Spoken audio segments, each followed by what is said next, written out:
the injury attorneys at The Advocates can't actually prevent you from being in a cycling accident, they will be by your side to support you following your accident. Our legal services won't cost you a dime out of pocket, so when you need an injury attorney, call us. We're The Advocates, your Utah personal injury attorneys. You didn't deserve to be in an accident, but you do deserve an advocate.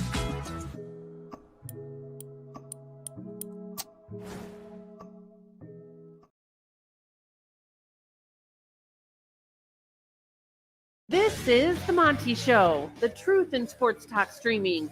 When you want unbiased opinions about your favorite team without the spin, all you have to do is find the Monty Show, streaming live and available 24 hours a day, 7 days a week on YouTube.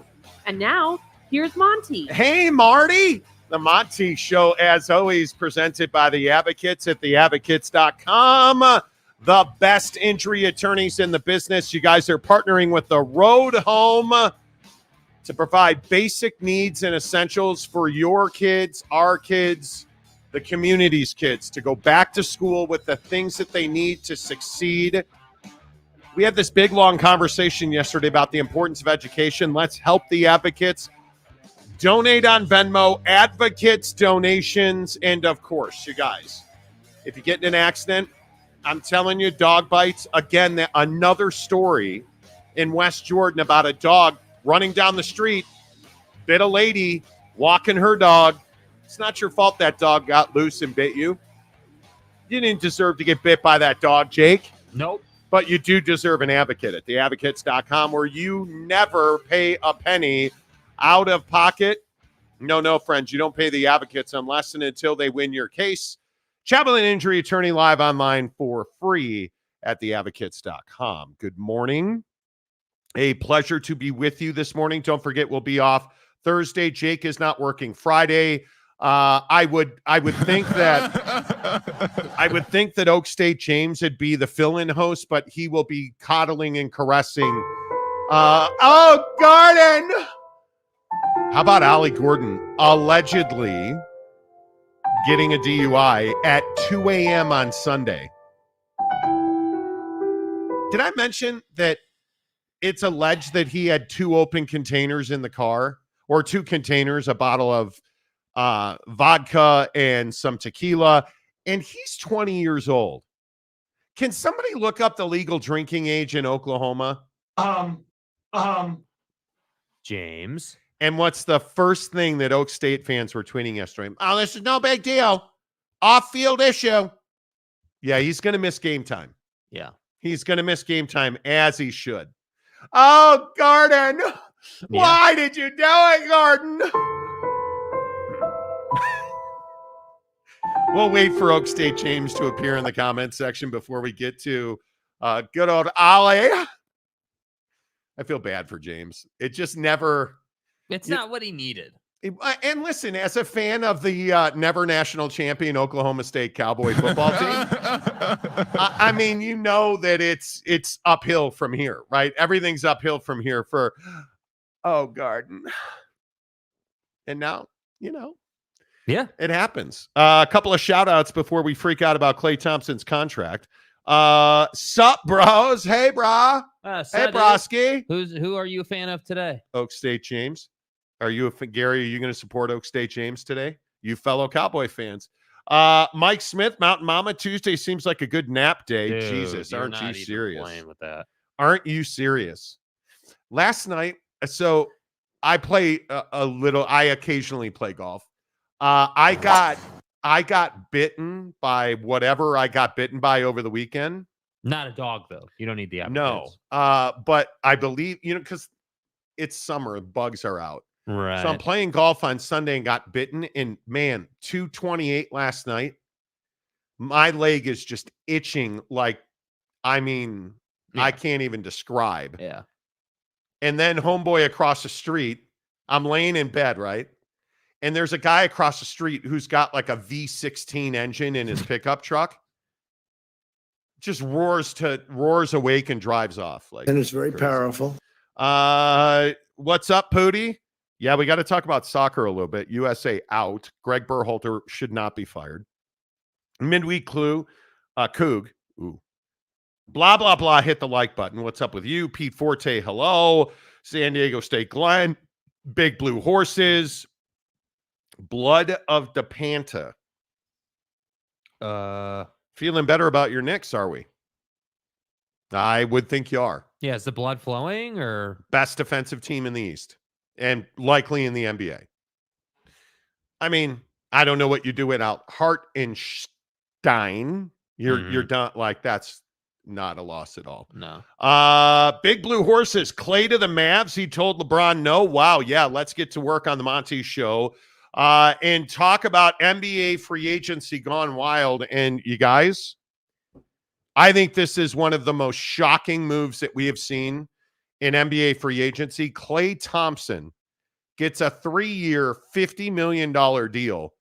That's $16.7 million a year when he turned down a 4-year, $80 million deal from the Lakers, allegedly.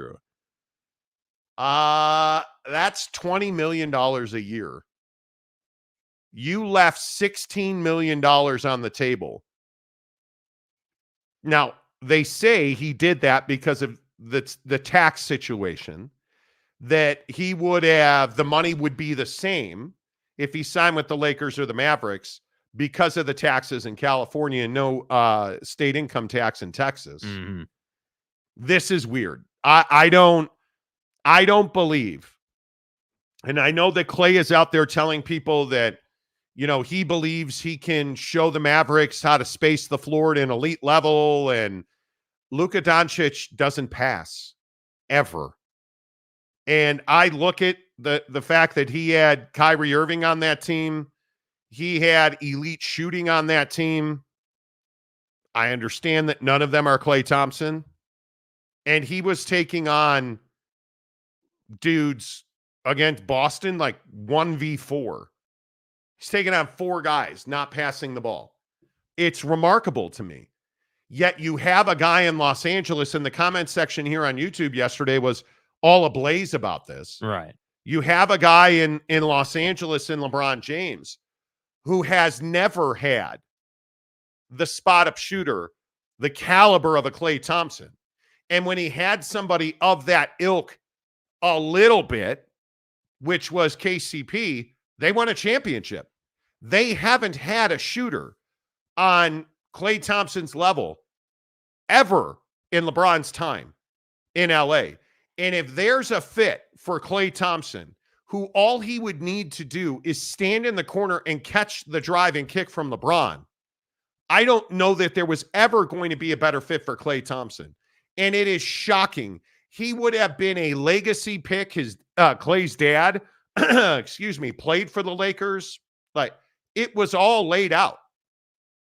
And he spurred LeBron James to go and play with Luca Donic. Jake, how much of a surprise is this? I think it's quite a bit of a surprise. I think that it's hard to understand what Klay's motivations are here. I don't understand. You know, was it a spurring LeBron thing? Was it a, you know, hey, look, I don't want to help LeBron, you know, win more rings than you know, anybody else I've played with? Was it simply, hey, I value playing with Luca more than LeBron? I find that hard to believe. And I also find it hard to believe that Klay Thompson looked at the Mavericks and said, yeah, that's a better situation than the Lakers. And yeah, did the Mavericks just go to the finals? Yeah, sure they did. But I don't think they were ever in danger of winning the finals. They just happened to catch a run through the West where, you know, they you know, played some teams that couldn't finish. And, you know, I look at, you know, you look at the teams that they played, like, you know, the Minnesota situation with the Dallas Mavericks.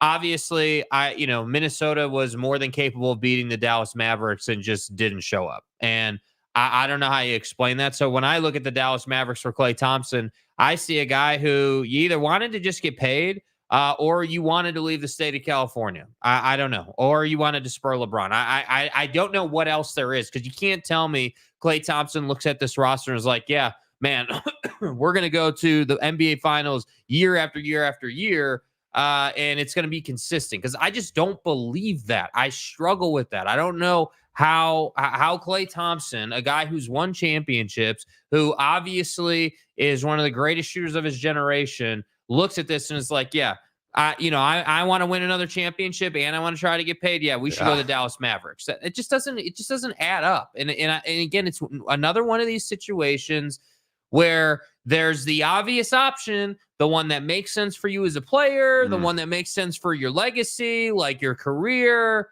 and you went over here.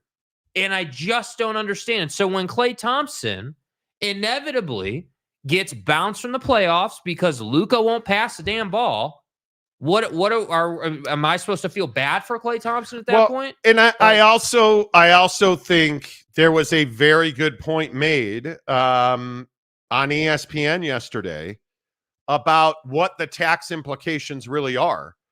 Because if Klay Thompson chooses to, I don't know, buy a house, if Klay Thompson chooses to build a life in Dallas, he's going to pay an astronomical amount of taxes outside of his income tax. It's not that much of a difference unless Klay Thompson chooses not to build a life in Dallas, not to build a life in Texas. Are you telling me you go there and you sign a deal of this magnitude and you're not going to invest in the community? You're going to rent? That doesn't seem likely to me. Well, and I just love the assertion that people always make, like these guys, you can't tell me that Klay Thompson or any any player of his caliber, the top half of the league, let's say, top quarter of the league, let's say, these guys do not wake up and say, oh man, wow, I'm about to make 50 mil, 60 mil, 80 mil. Man, I'm really concerned that I'm not going to be able to afford to live in LA. He turned down. Come on, dude. Come on. It's crazy. That's what I'm saying. I can't believe it. I spent most of yesterday thinking about, like, why did he do this? What was the impetus? Because I don't believe, and I will never believe it, I don't think that these guys make decisions purely on tax implications. Like, is it one factor? Certainly, yeah, sure. Certainly. You're going to look at it and you're going to say, all right, well, hey, if I take a deal in LA, obviously the income tax is this, and I'll see because we all do this as people, right? Like we all do. Okay, I made $1 this month. How much of the dollar am I bringing home? Okay, yeah, sure. Klay Thompson looked at that and was advised and given a number. Okay, sure, I get down with that. But what I don't get down with is that's the main factor in his decision making after you've won multiple championships playing in California. Like I just don't believe it. I can't. So if you're Klay Thompson, did you look at the Mavericks and did you say, hey, you know what? Like, these guys went to the NBA Finals. Obviously, Kyrie Irving and Klay Thompson have history together with the Cavs and the Warriors doing battle in those series. So they know each other pretty well.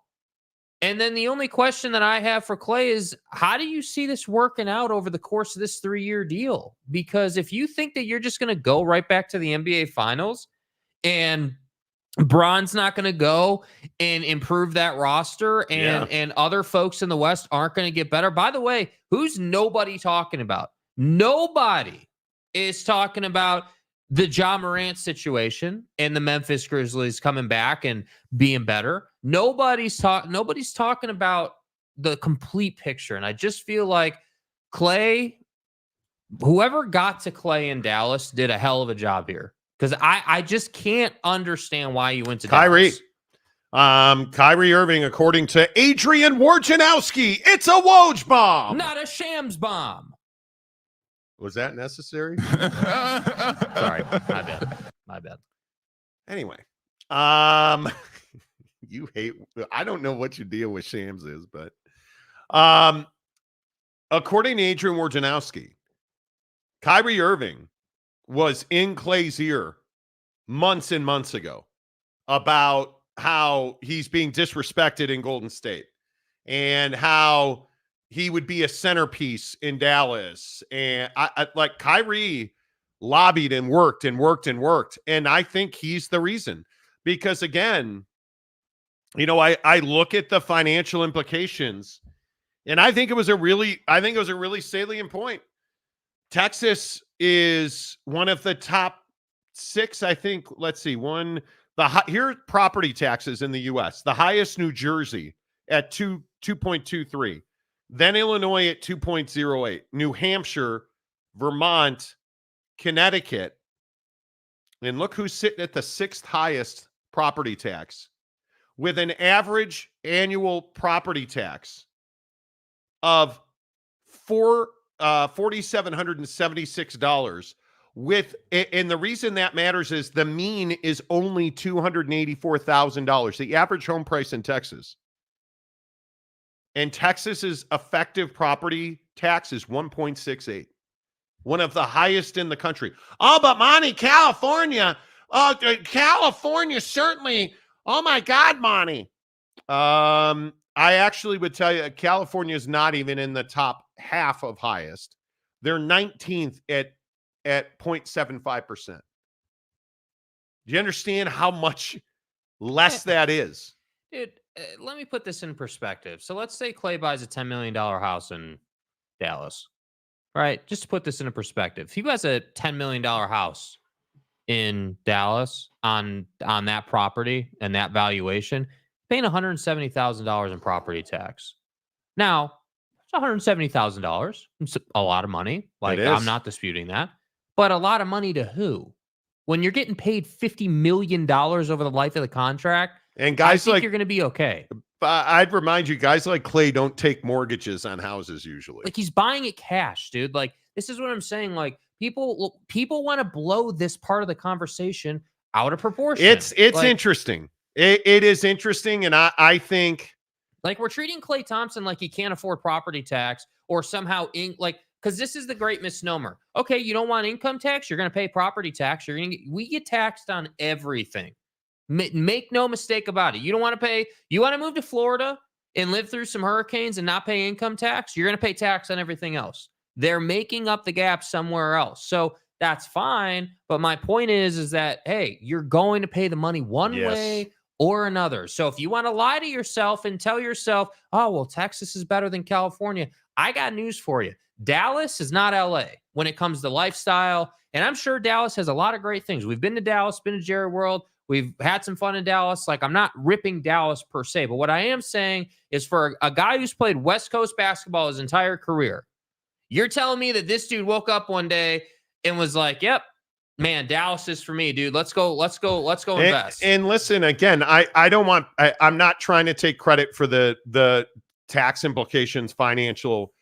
I was listening to Freddie, I think it was Freddie Coleman on ESPN radio, and he had on, I don't even remember what the guy's name is, but he had one of their NBA guys on who was pointing out Dallas is attractive not because they don't have state income tax. Dallas is attractive because real estate is more affordable there, but you're still paying that. Yeah. And guys like Klay Thompson don't take mortgages. So he's going to have to cut a quarterly check that is, and I don't know what's 170,000 divided by 4.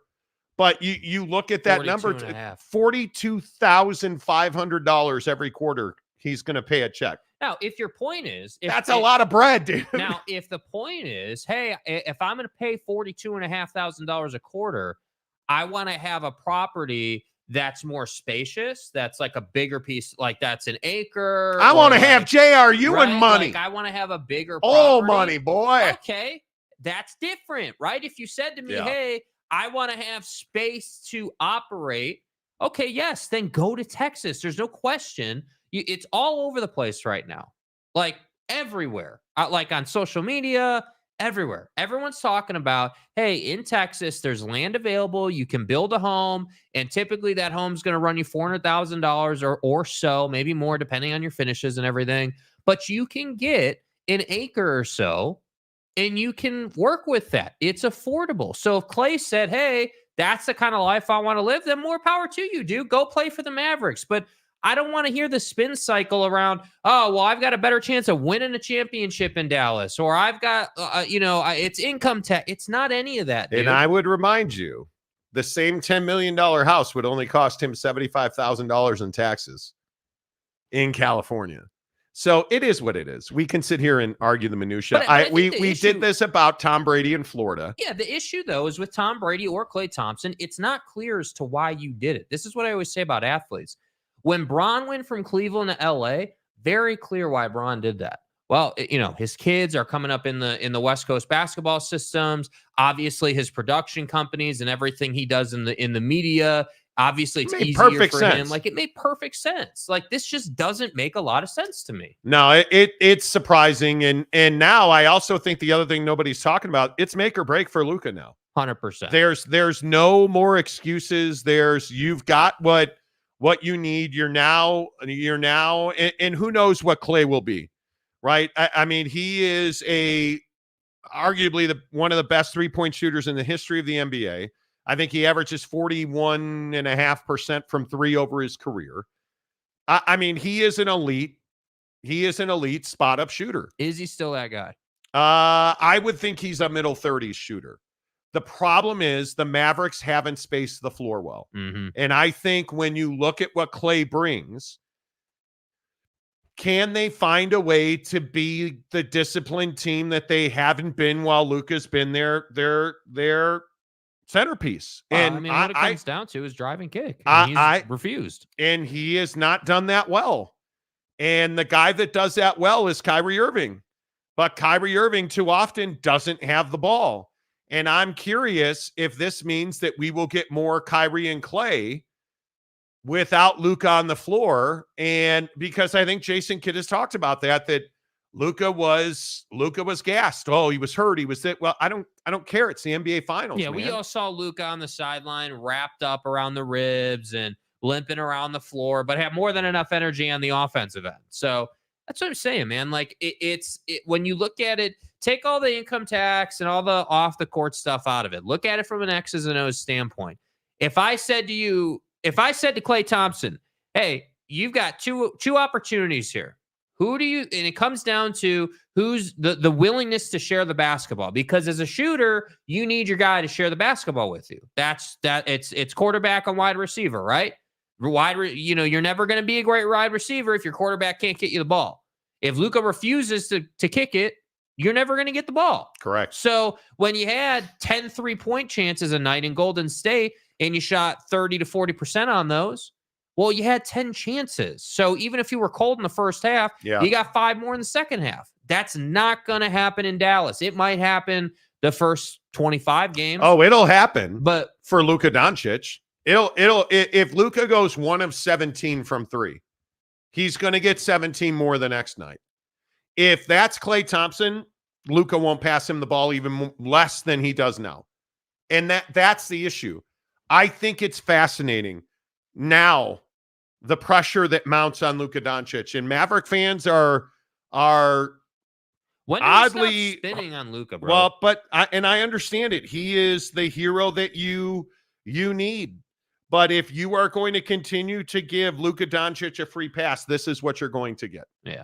And I think it is imperative that at some point Maverick fans understand this is in Dallas sports fans. I say the same thing about Dak Prescott, but I'm on the other side of the argument with Dak. Dak's an elite NFL quarterback. Pay that motherfucking guy. Mm-hmm.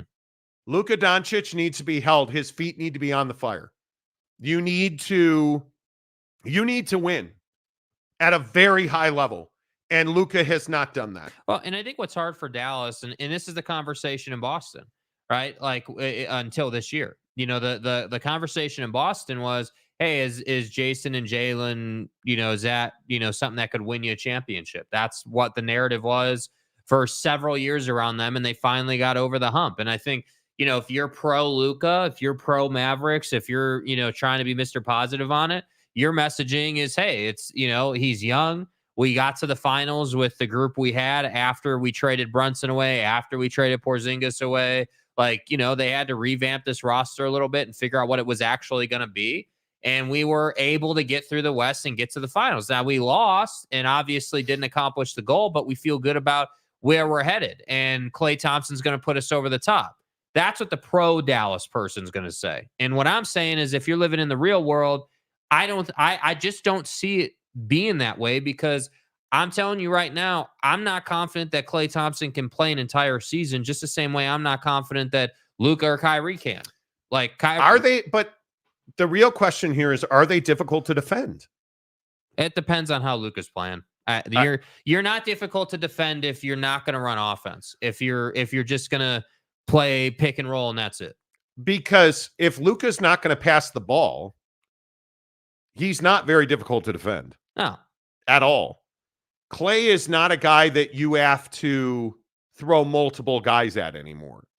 He's not that guy. He does one of two things. He either pulls the trigger on that shot or he drives to the basket.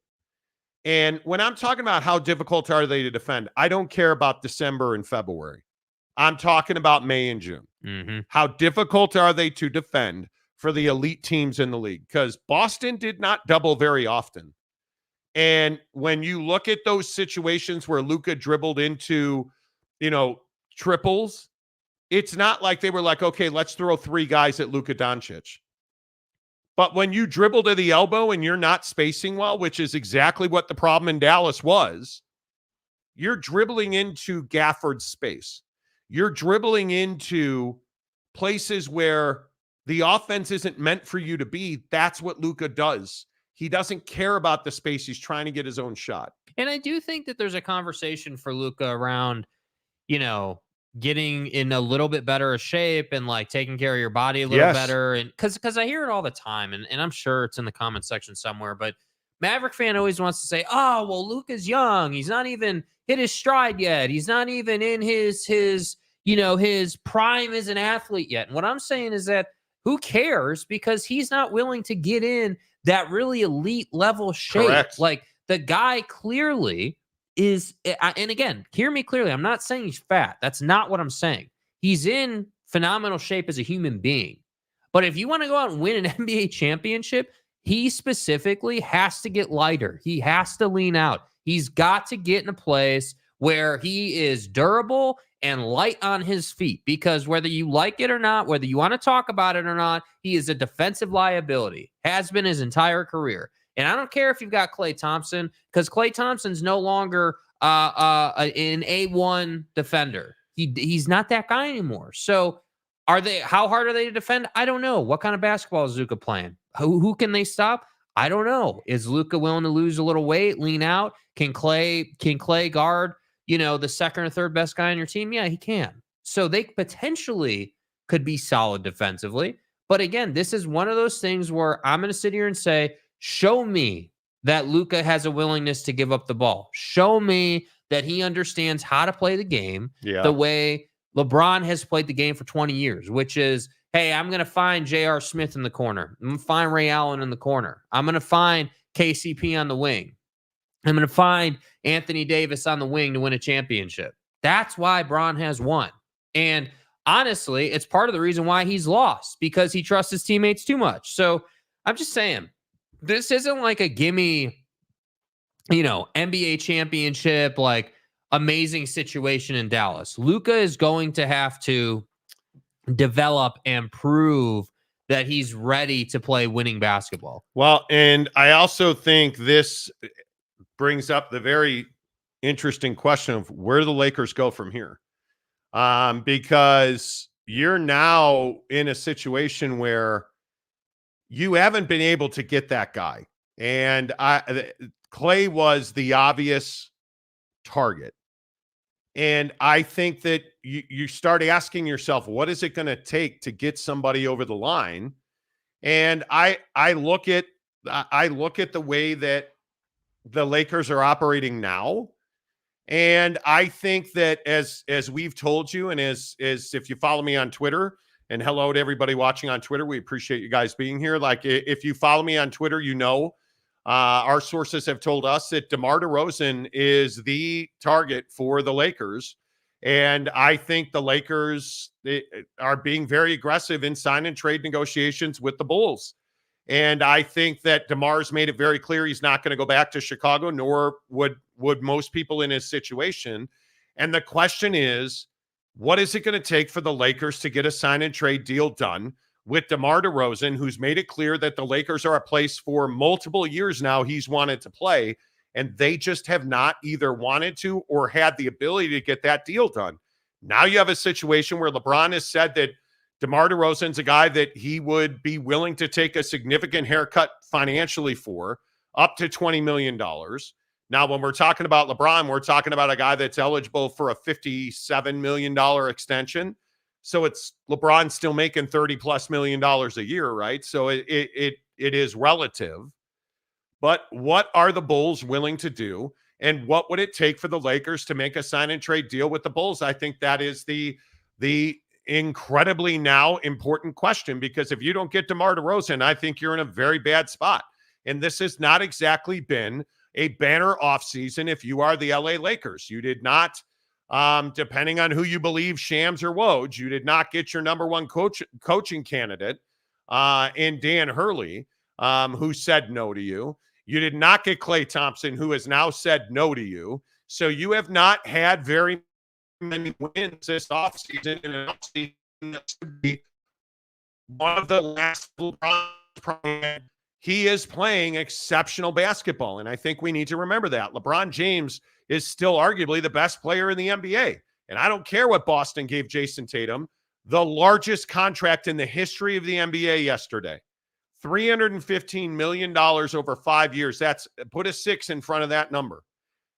You're in a position where the guys who win get leveraged financially. The Lakers right now, if they can make a DeMar DeRozan deal, they instantly become one of the top contenders in the Western Conference. That's what you need when you have LeBron going into what could be the last year of elite performance on the floor.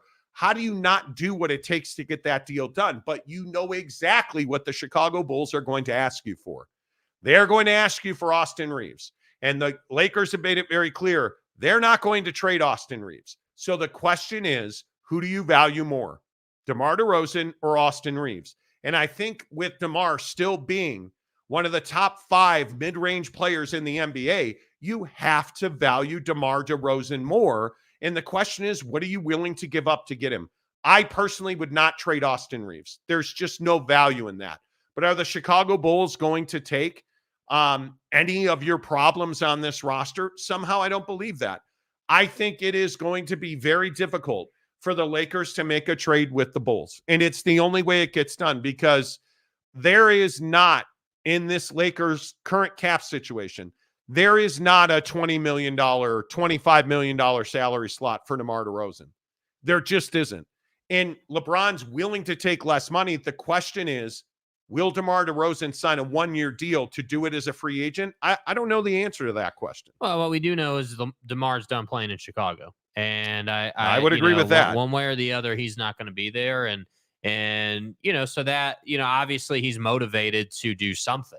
I don't know if it's, a 1-year light on the salary type deal to go and play with Bron in LA. I do know that we've been talking about DeMar going to LA for quite some time, and I'd love to see it. I think he'd be a great fit, but ultimately I would agree. It doesn't make sense to do the DeMar deal if you have to give up Reeves, because Reeves is part of your, depending on injury statuses and where you're at in the season, Reeves is a guy that can start and he can come off the bench. He's shown the ability to do both at a really high level. So he's that ultimate Swiss Army knife that can plug a lot of gaps for you during the season. So yeah, the idea that you would trade him to get DeMar just doesn't work if you're the Lakers with their roster situation. Well, and I look at D'Lo's contract, and obviously he is opted into an $18 million deal with the Lakers. He will become an unrestricted free agent. If you're the Bulls, and at this point you are clearly rebuilding, if you are the Bulls, I think it makes a lot of sense to take D'Lo. But is that enough money to make that deal work? It's probably not. You're probably going to have to take a Gabe Vincent as well. And I would remind people that if you're going to do a sign and trade, I believe it's a 3-year minimum deal that you would have to sign DeMar DeRozan to do a sign and trade. And I just don't know that that money makes a lot of sense. You're talking about post LeBron James. Mm-hmm. And you're talking about DeMar DeRozan, with all due respect, he's not 25 anymore, right? These are not young guys that we're talking about.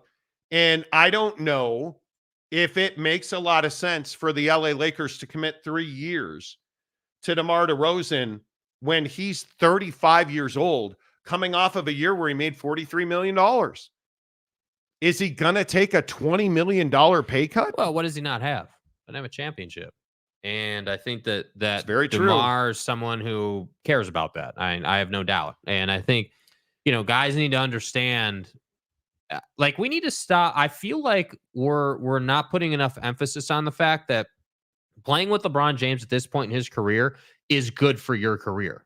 Like, if DeMar DeRozan, takes the pay cut, goes to the Lakers to chase a ring, that's good for his career at this stage of his career. He's made money. He's good on money. Like, obviously, you can never have enough, but at what point do you say, hey, man, I'm 35. I'm one of the best mid-range players in the game right now.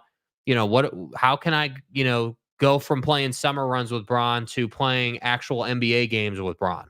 And, how does that help me? And how can I, thrive in that environment? And that's why I'm saying, like, they would obviously need to massage the offensive scheme a little bit, but isn't that why you got JJ Redick, right? Isn't that why you got a guy who by all accounts is phenomenal at X's and O's basketball, phenomenal at adapting an offense to the players that are playing in it instead of trying to force his system on them?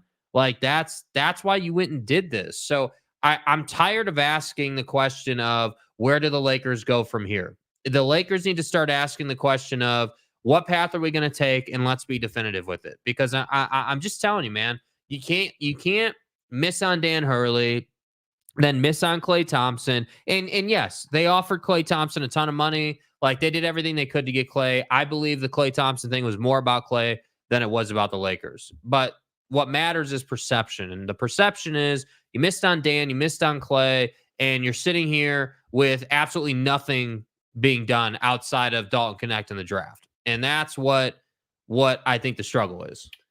We'll see. I mean, I think it's really interesting if the Bulls will take D'Lo, and who else are you willing to take off the Lakers roster? Because again, you're going to have to sign DeMar to a 3-year deal to make a deal. Mm-hmm.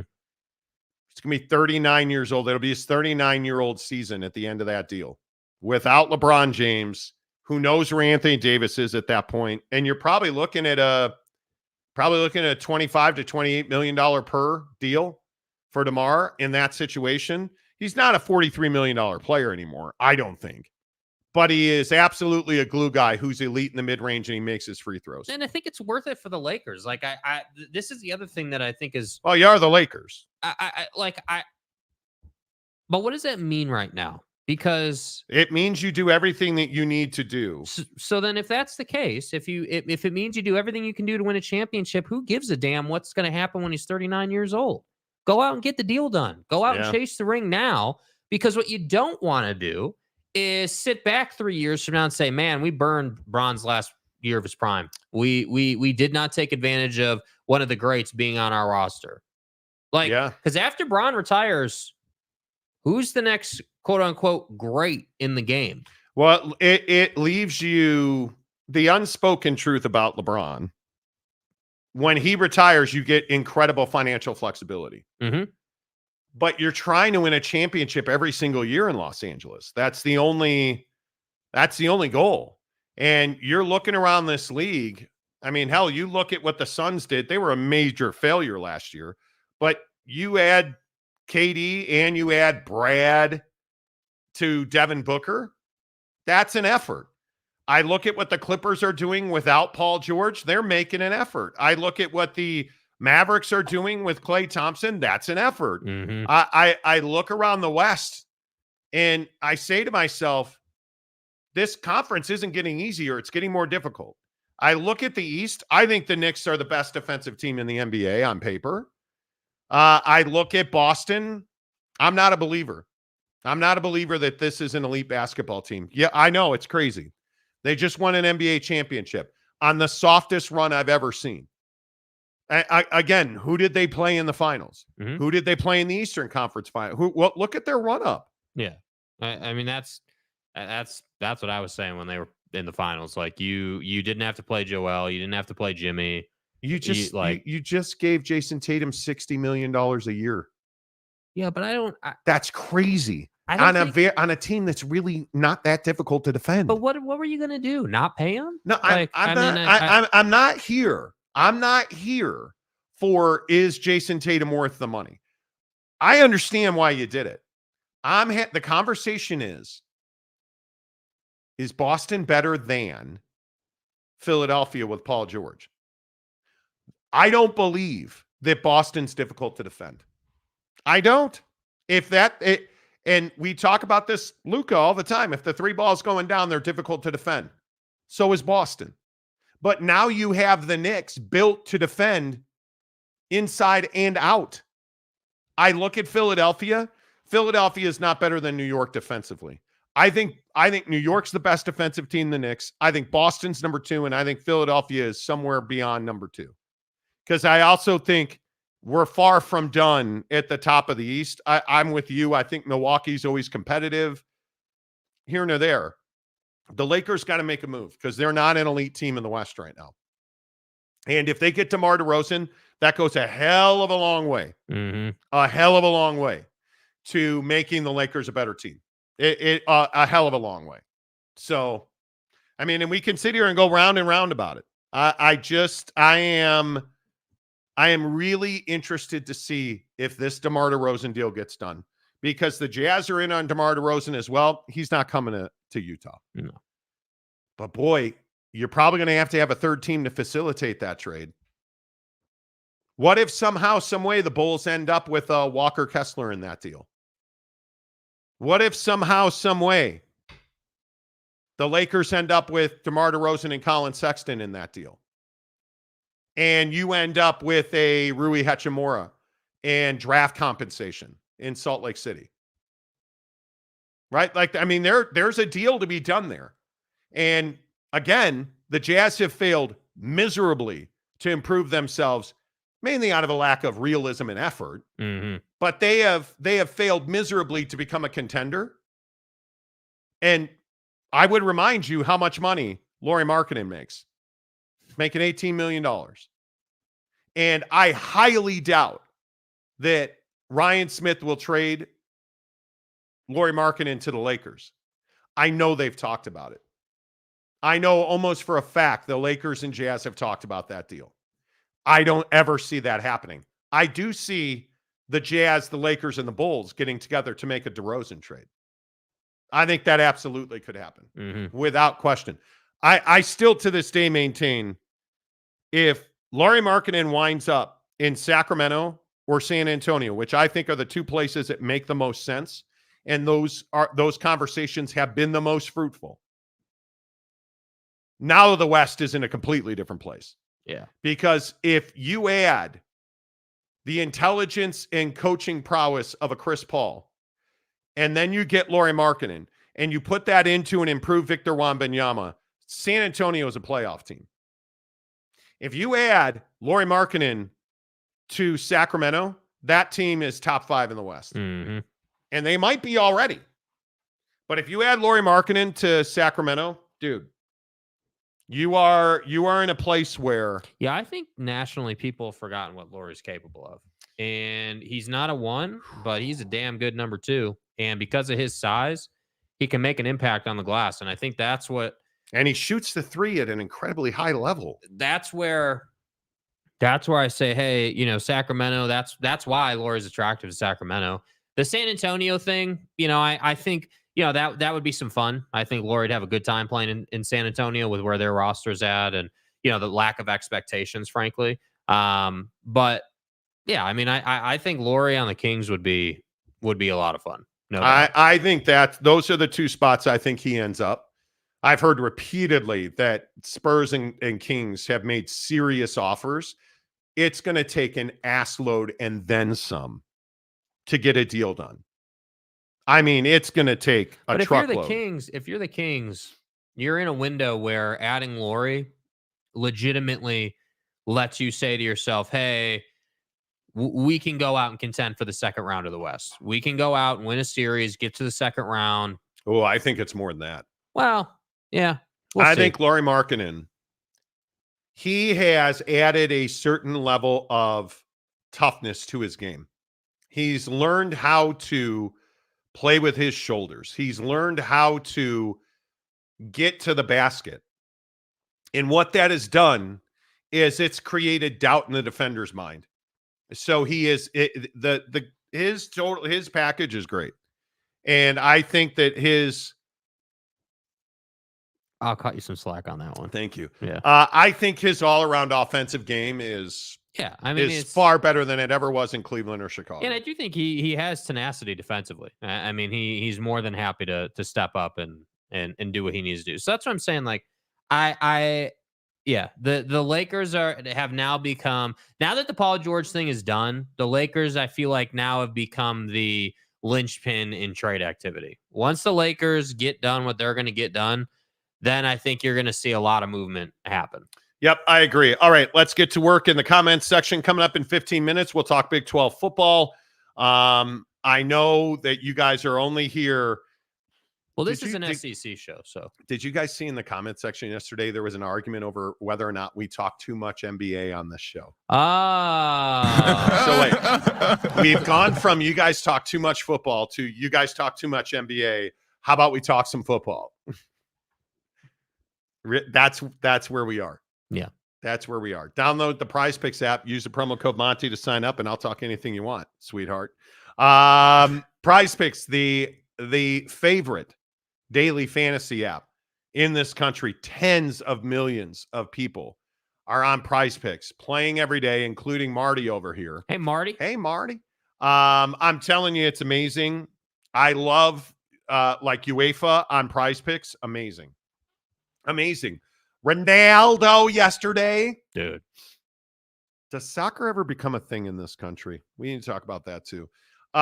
Soccer, golf, baseball. I've said it all the time, and I know people lose their mind when I say anything bad about football, which is to say baseball is amazing on Prize Picks. Yes, football is great. Baseball is amazing on Prize Picks. Hook it up. Use the promo code Monty.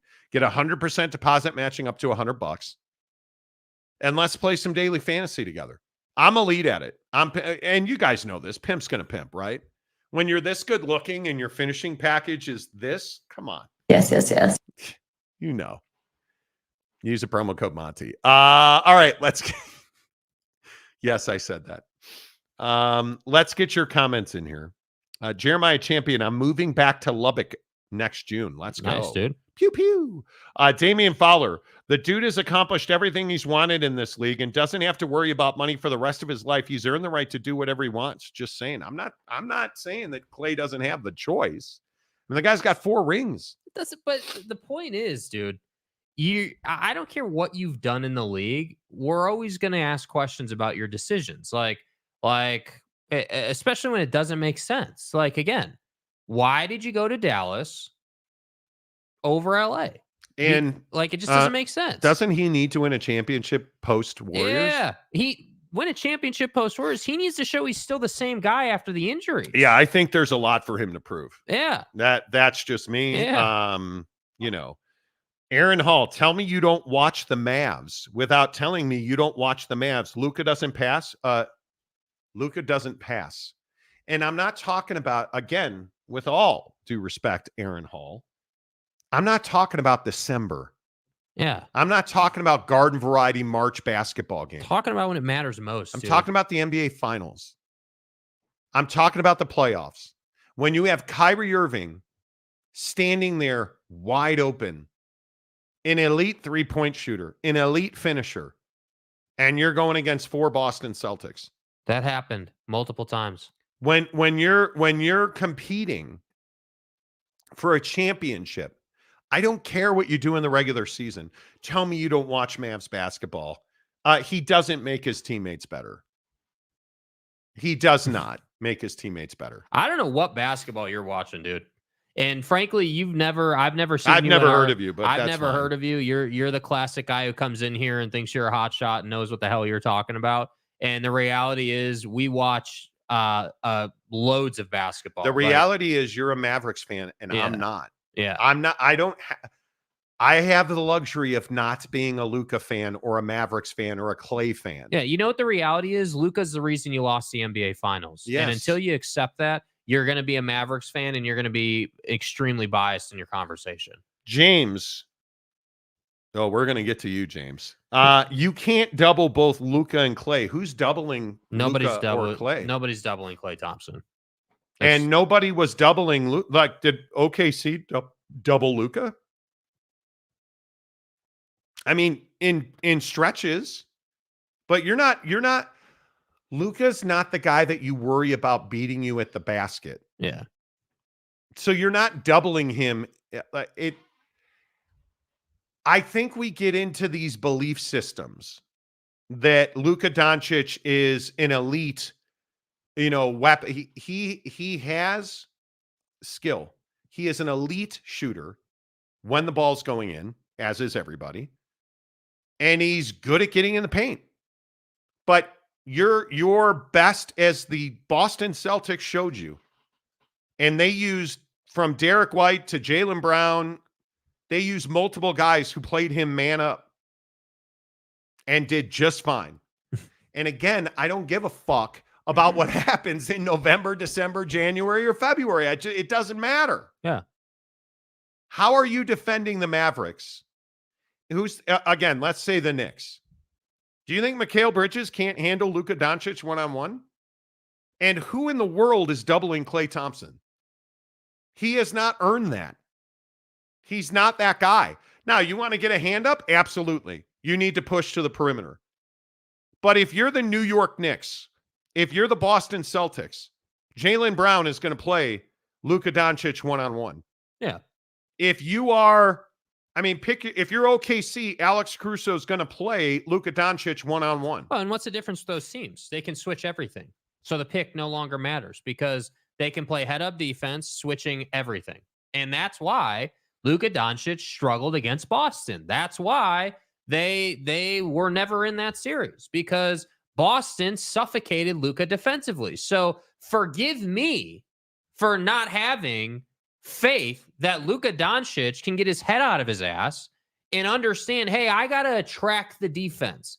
I need the defense to come to me so that I can kick to the Hall of Famer standing in the corner, or I don't know, the other Hall of Famer standing on the wing.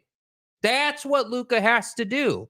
So don't come in here acting like a hotshot and telling me that we don't know Mavs basketball. I watch Luca through the regular season, through the playoffs. We watch a ton of basketball on this show, and I can tell you definitively, he is the reason that you are an elite regular season team, and he is the reason you had no business in the NBA Finals. Well, and he's got to make the mindset change that Jordan made and that LeBron has made. At some point, you have to. Oh, look at that! Donovan Mitchell signs a $50 million deal. God damn! Donovan Mitchell agrees to a 3-year, $150 million extension with a player option for 27-28. Yep. You knew that was coming.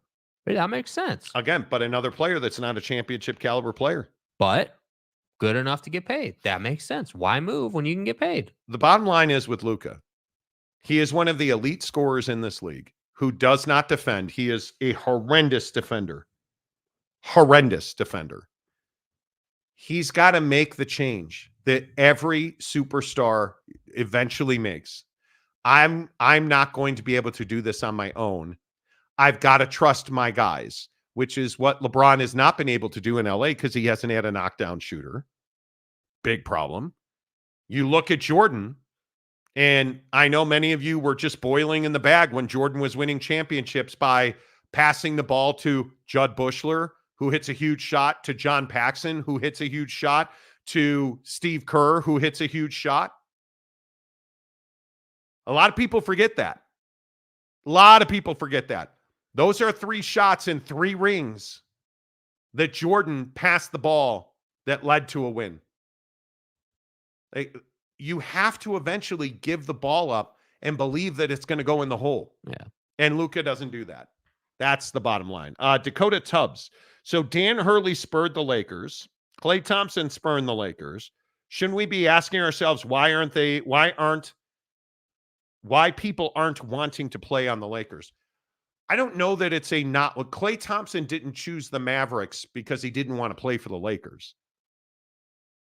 And if you listen to Woj is saying that a large part of it was the financial implications of living in Texas versus California, and that Klay believes he will have more opportunity to impact the on-floor product in Dallas.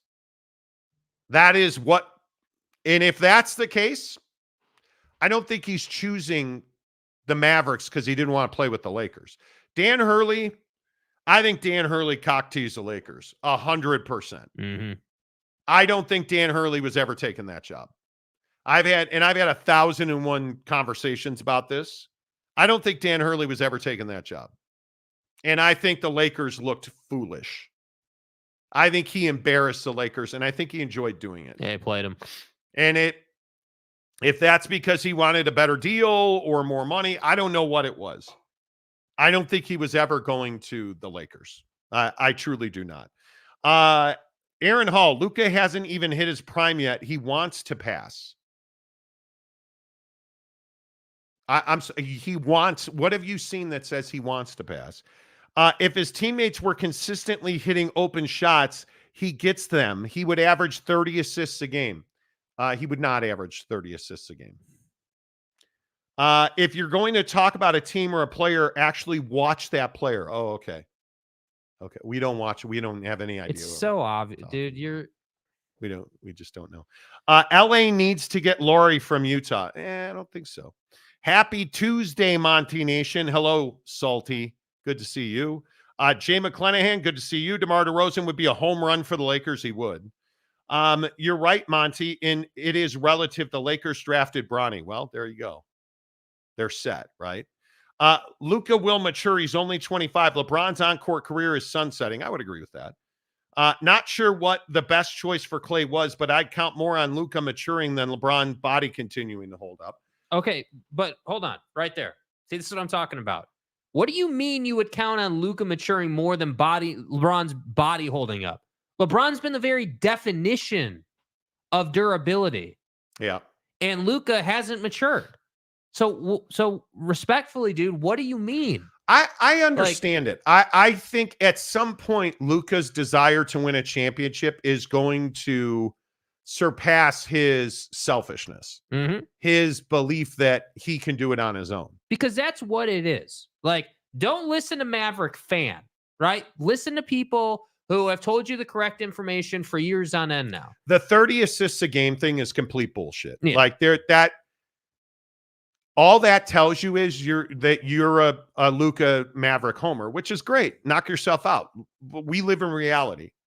And the reality is, if you're not going to pass to Kyrie Irving in the NBA Finals when he is open by at least 5 feet, because you dribbled into Dan Gafford's space at the elbow and allowed the Celtics to collapse on you, and you turn the ball over repeatedly, you can't tell me that you're all of a sudden going to become a passing machine. Yeah. Because I won't believe that until I see that. At some point, Luka's going to change. What will it take to make him change? That's the biggest question. That is the single biggest question. And the answer is I have no idea. I have no idea. Elaine Tran, no one wants to play with LeJoke. Okay. LeJoke. I like it. Say Reckham. CP3 to the Spurs. Yes, indeed. That happened. Where can we get one of those finishing packages on a budget? Asking for a friend will hang up and listen. You know, his package is beautiful. Yeah, man, his package is complete. Have you seen his package? Yeah, nice package, Lauri. Jeremiah Champion, there is not a Big 12 show, LOL, but you know, whatever. This is not a big. Yeah, this is an SEC show, I think. Kim Coulter, hello. Morning from Palm Beach, guys. Played the Park Palm Beach, West Palm yesterday. Y'all got to come play the course. Tiger and his friends rebuilt it. Nice. Awesome. I will be in Palm Beach for Thanksgiving, I think it is. That'll be fun. The Mavericks have fans, apparently. Yeah. Jake is threatened by newbie hotshots. Jake watches basketball, don't you know? Well, yeah. I just love the guy that comes in here And the arrogance is incredible. Yeah. And like you think that you somehow just know everything, and like Luca having 30 assists a night. Nobody's having 30 assists a night, dude. Like a great night on assists for Luca is like 8, maybe. Yeah. The Chad Carter talking about guys taking huge pay cuts to pay with LeBron, and I'm here without water. Like, oh, okay. Yeah. What's your water situation, dude? Did you get that fixed? What's going on with that? Boyd Lake, everybody is durable until it's not. Well, and that's true. Father Time is undefeated, right? And LeBron has been amazing. But everybody hits a wall. Jordan hit the wall. Kobe hit the wall. I mean, everybody hits the wall. We'll see how that plays out. Dakota Tubbs, just wants to play on Team Bidet. I think that's true.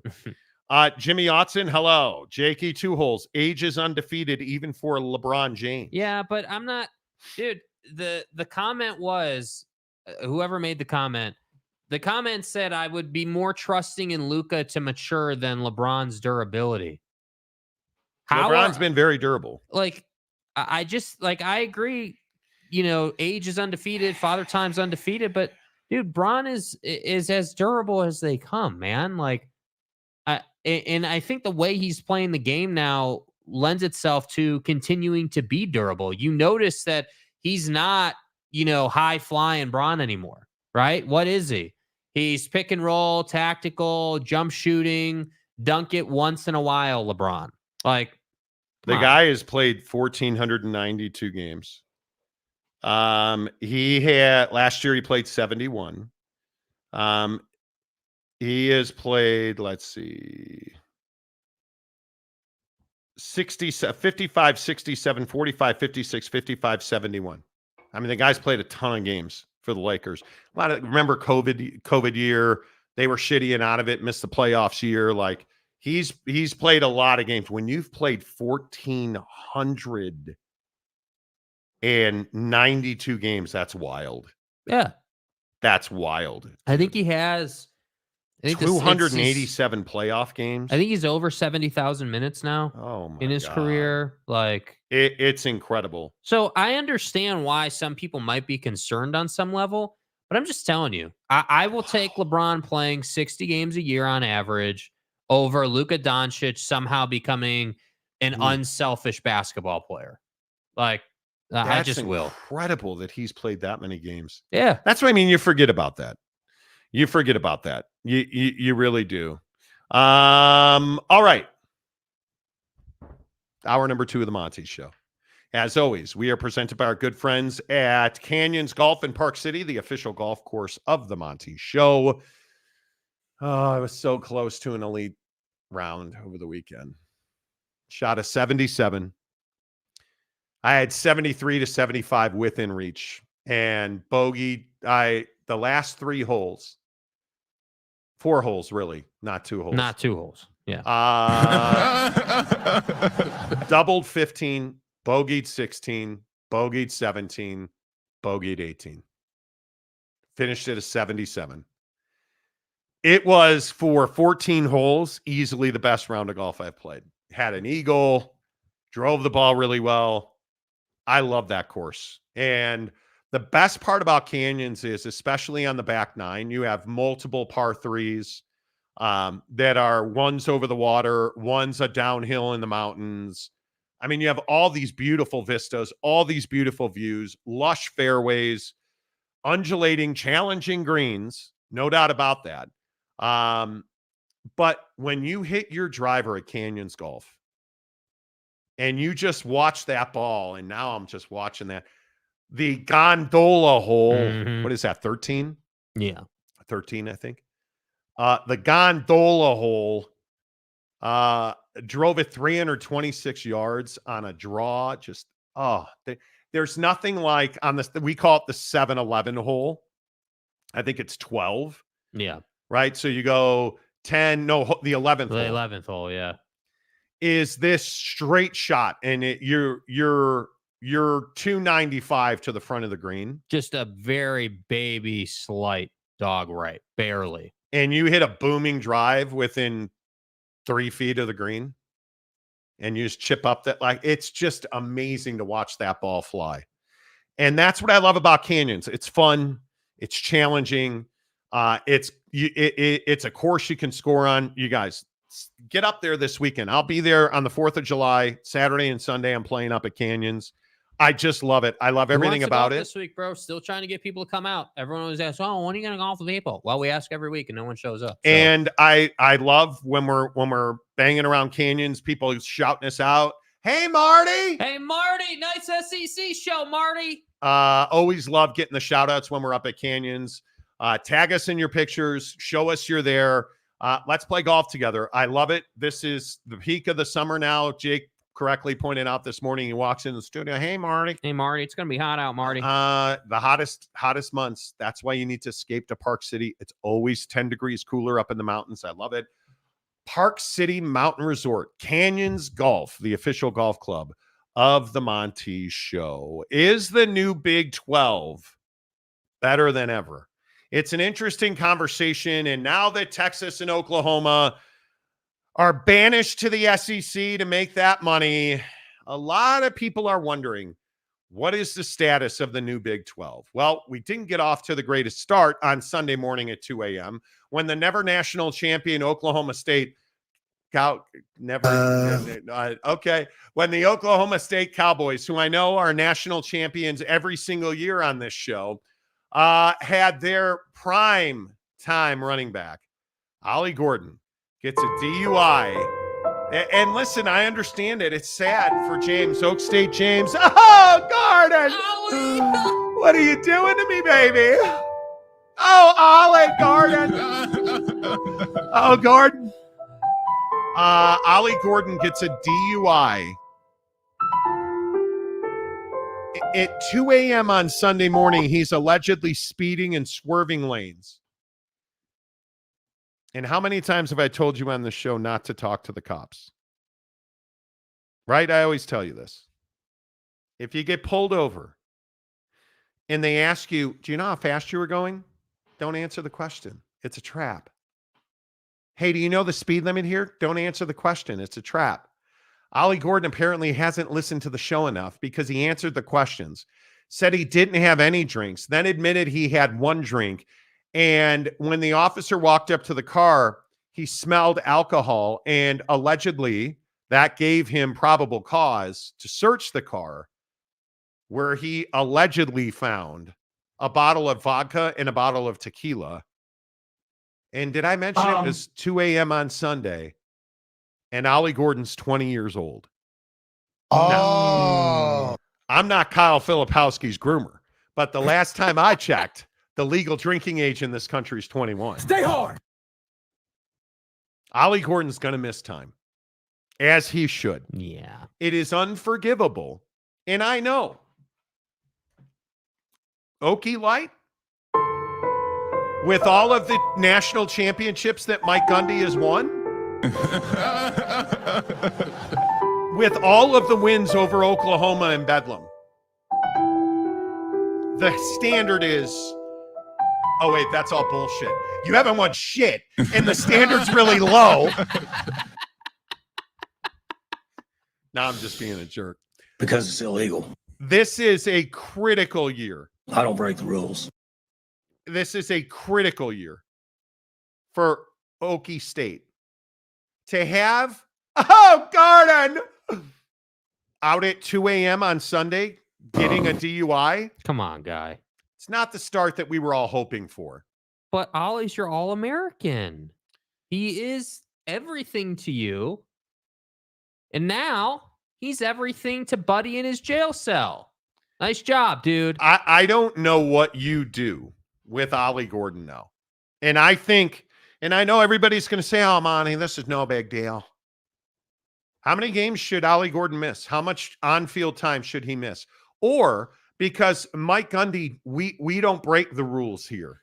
Right. Right? It's because it's illegal. It is. Because it's illegal. I don't break the rules. To drink allegedly and then drive, and to drink when you're under the age of 21.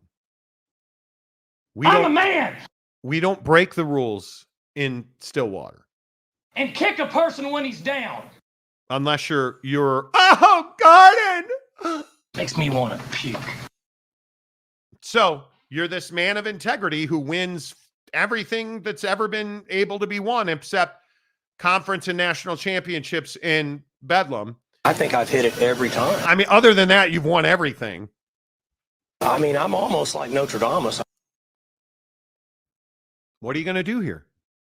Should Ollie Gordon miss game time for this? Yes. How does he not? We don't break the rules in Stillwater. Should get a game, and it should be imposed by Gundy. We don't Because it's illegal. We don't break the rules. I don't break the rules.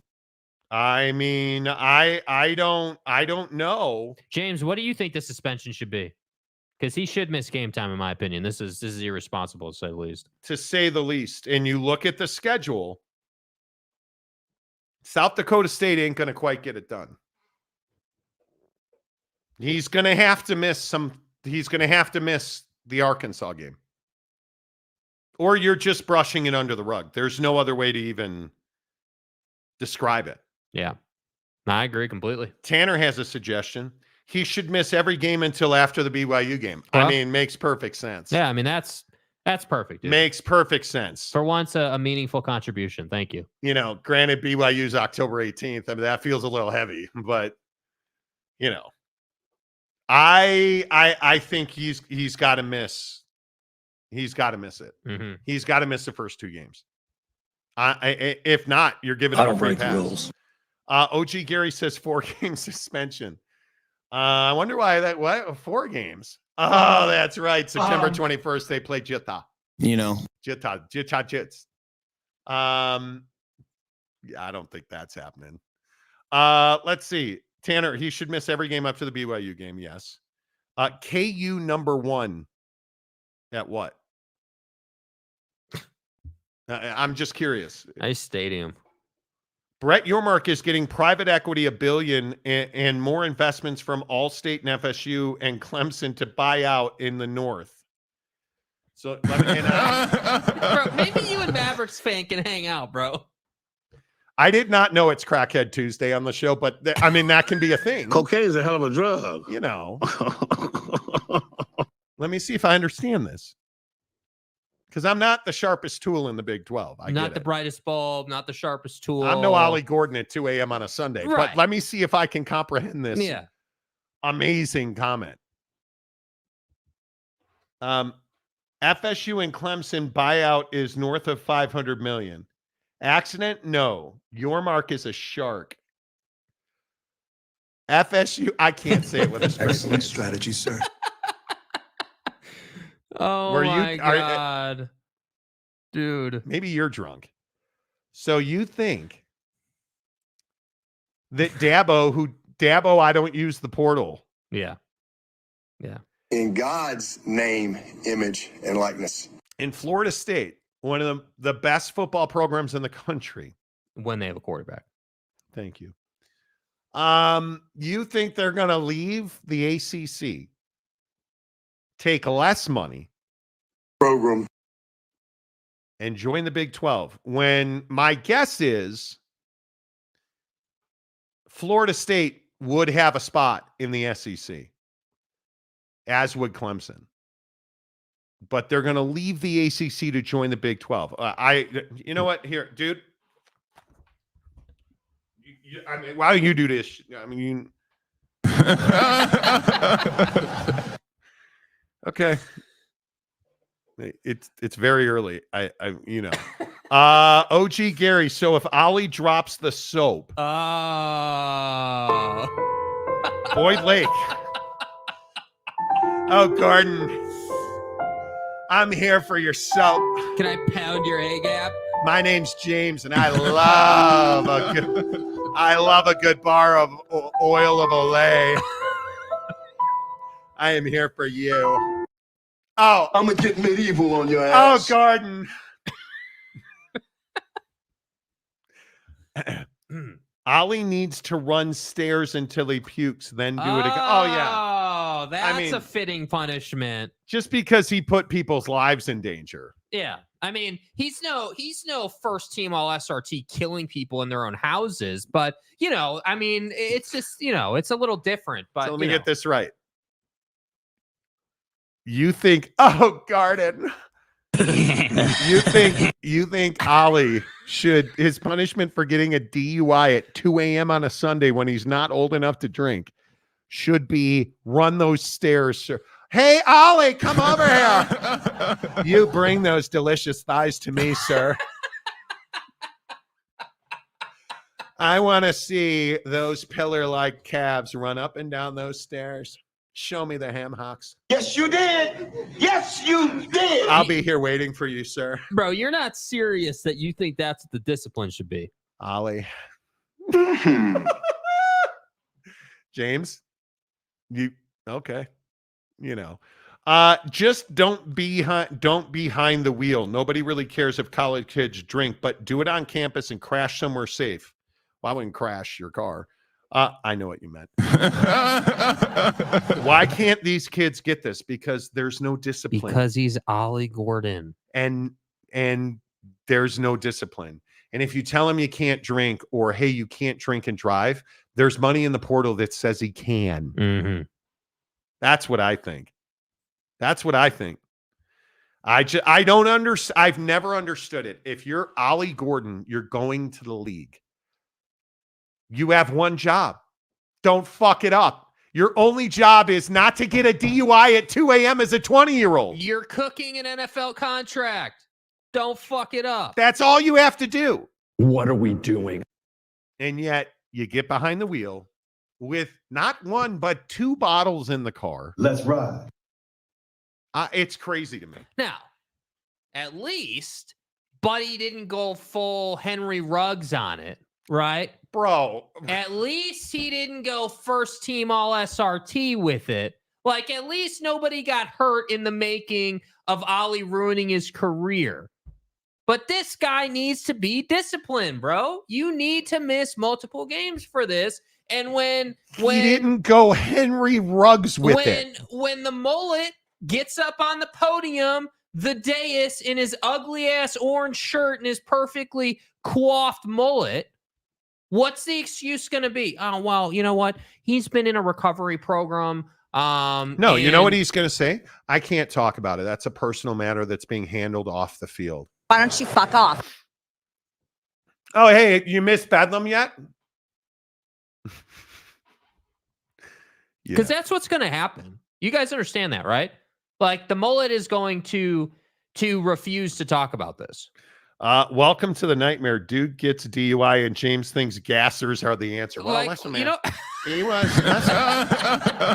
I mean, it's not like he had an open container. Now, my guy had 2 containers, but they weren't open. He But had that's put the different cap. than 2 holes. He had put the cap back on, and let's at least give him credit. He did it on the Sabbath. It wasn't Saturday night. It was Sunday. He was on his way to church. In God's name, image, and likeness. And he was gonna hand out the bread, and he just sampled the blood first. I mean, can we just let's give it? How about he runs some stairs? And if he does it at the stadium, did you see the visitor said the new construction at this stadium? I did a YouTube video on it. You should check it out. The stairs are perfectly symmetrical. Bruh. Bro, he's think not he should do getting gassers? gassers as a punishment for a DUI.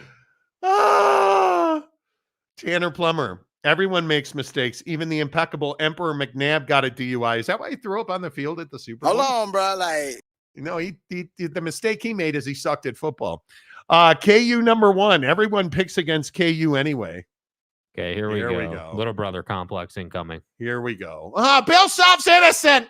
Rigged election. don't talk crap about my team. I'm taking it to the Supreme Court. Immunity, bitch. I want to recount on all the violations in the basketball program. Oh, wait, different channel. My bad. And hates our coach. Bill Self, what fucking Andrew? Bill Self is such a dick. And thinks we can't win anything anyway. It's KU, bro. They don't win shit. Yeah, no duh. Duh. They're going to have to play at Burrowhead Stadium this year. Frauds. Hey. Still no respect Stadium. for KU. It's okay. No, what we don't respect is, and listen, I want you to listen. Marty. KU #1, dude, bro. It's just you. Here, I'll restart it for you. Okay, thank you. Listen, KU #1. We all get to a point in our lives where rehab is necessary. I'll make you a deal. I'll pick you up on the side of the road and I'll drop you off at rehab. And that way you can get clean and sober so that your comments don't. Hey, by the way, you should get Ollie's autograph while you're in there. Like, do you think? And hates our coach and thinks we can't win anything anyway. Whatever. So whatever. 6 natties in basketball. Still no respect for KU. It's okay. Okay. All right. I'm such a victim.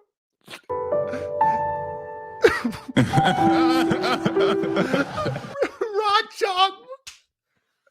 What now? Let me tell you what now. Man, that motion is, you're fluid with it, bro. Oh, my bad. I kind of lost where I was. Macaque. Nobody likes us. What do you mean? What do you like? What do you mean? Not even that Marty show. Not even that SEC show. And I know that they're SEC homers on that Marty show. We should have been on the Texas and Oklahoma train to the SEC.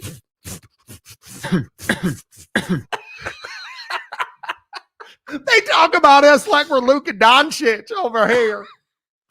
It's a Big 12. God damn it. When will people pay respect to you? KU. Okay. Next Rocky Top Jayhawk, Mike. Emphasis on rock. Crack rock Jayhawk. Exactly right. No one got hurt, Jake. You mean no one other than the dog died? Yeah. Well, don't even get me in. No. Dakota Tubbs, what has KU done to earn respect? No, what the fuck is Mizzou done to earn respect? Wow. Chase Daniels in the NFL, or used to be. He wears size Husky jersey, too. What is... I'm sorry. A Missouri fan who's about to lose the Rolls and the Chiefs to Kansas is asking what KU has done to earn respect. Bro, that's a little rich, even for Pootie. War Room, do you think the new Big 12 will get the scraps once FSU and Clemson, et cetera, join the SEC and the Big 10 and get theirs? Et cetera. Et cetera, et cetera. You know, listen, over here in Los Angeles, after we fire no defense dude, Et cetera. and like and such, you know, once we get rid of Lincoln and we hire Bill Self to be our football coach, because everybody likes Bill Self. All he does is win natties. All gas, no break. I think that the Big 12 will wind up with 4 current ACC members. Yeah. That's my guess. Dorian Davison. Anyone think Ollie has any action to take for damage control? Apologize. Yeah, just a little bit. All Ollie Gordon has to do is call James and just admit what you've done here. And James will forgive you. I don't regret those decisions. All Ollie Gordon has to do is say, you know, this is my fault. I'm going to take some time away from football so that I can get right. And then say, okay, I'll see you guys tomorrow at practice. That's right. I'm going to take, when I said I was taking some time away from football, I meant the rest of today. My girlfriend's in town and we all know what that means. You know, all he has to do is say, you know, I made a mistake here. Cause I don't know if you guys know this. It's not even the 4th of July yet. He got time. I made a mistake here. I need to step away from the program for some time here to set my priorities. Shut the fuck up, Donnie. Because I know that I've let Okie Light fans down. And even though you guys have never experienced winning a national championship, I am Ollie Gordon, and I'm a bad motherfucker. And it sucks. And I'll be back. And I'm going to make you proud. Because I don't want them to see me down. And I am going to skip the meaningless bowl game that we're going to qualify for at the end of the year. But I want you to know, during the season, I'm going to get mines. We show up. Okay? We show up. I'm getting mines. So I'm going to step et cetera, and like and such. Now I'm going to step away from the program until, like training camp, fall ball starts. So, Yay! Don't blow your thumbs off on the 4th of July. Peace out. Okay. All right. Thanks a lot. Thank you. All right. Let's go get some Modelo. I need a beer after that. That's all he has to do. Yeah. I'm sorry. I made a mistake. I'm going to put get out right. a statement and go along with life. I'm going to get right. Dakota Tubbs. I posted news about how the state legislature of Missouri is working on a deal to keep both teams. Oh, is that on the Tubinsky network or? Sam Lott. Hello, Sam Lott. And Donnie with this 3-year, $150 million extension to stay in Cleveland. But wait, I thought guys weren't signing extensions. Oh, that's right. Because I know that Jazz fans like, oh, well, you guys are just hating on the Jazz. There's no way they would sign an extension. I can't believe that. Well, apparently they do. Okay, James. All right, here we go. $5. Notice he didn't address Ollie.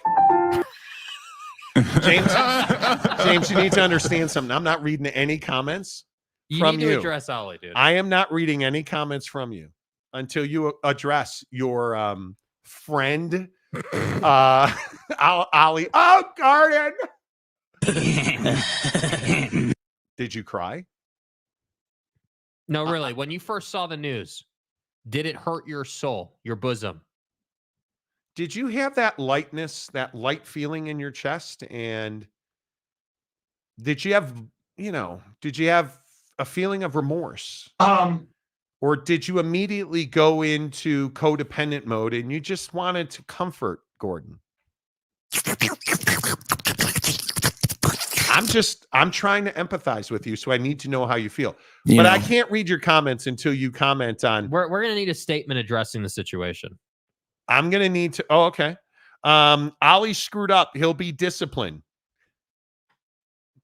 Asking for a friend. Read the whole comment. Not worried at all. How much do you think he'll be punished? A game? Would it be surprising to anyone if it was a half? Okay, Ollie's going to miss a snap for what he did. We're serious. All right, time to announce the punishment here at Never Won a National Championship. Hey, Coach Gundy. I know, obviously Ollie had an incident this offseason. Right. There were some issues. What do you anticipate the discipline being for Ollie, obviously being a star player? You got to set it. You have to make an example, right? Well, listen, I'm a man. I'm 50. Let's talk about. I'm a man. Let's talk about the program.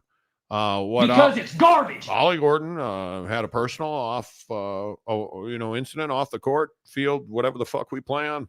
I'm not at liberty to discuss it. That's HIPAA. It's HIPAA. I think that's HIPAA. The tough part for the fans of Oklahoma State is, one, we don't win shit ever. We don't beat Oklahoma either. Yeah. Next question. But as we play a meaningless bowl game this year, we'll look back on this and reflect on the fact that we had to unfortunately take Ollie off the field for one defensive snap as punishment. And he will look back, and my belief is that Ollie will regret that defensive snap. He would have never played in the first place. But he'll be very sad that he had to stay in the locker room for a defensive snap as punishment for his off-field transgressions I can't speak about because they're HIPAA. I don't regret those decisions. But we feel like we've handled it. And it's a private matter, and I can't discuss it. But we can't let it go because we don't break the rules here. It's what we do. Because it's illegal. Yeah. All right, back to not winning shit. Okay, is James put out a statement yet, or he is not? 2 games. Okay, I would say that's fair. So you're willing to say that he'll miss the Arkansas game? Yeah, I think that's fair. Okay, I think 2 games is very fair. Jimmy Otson, did Gundy get Harbaugh's scriptwriter? Yeah, Cheating, lying, and then playing the victim.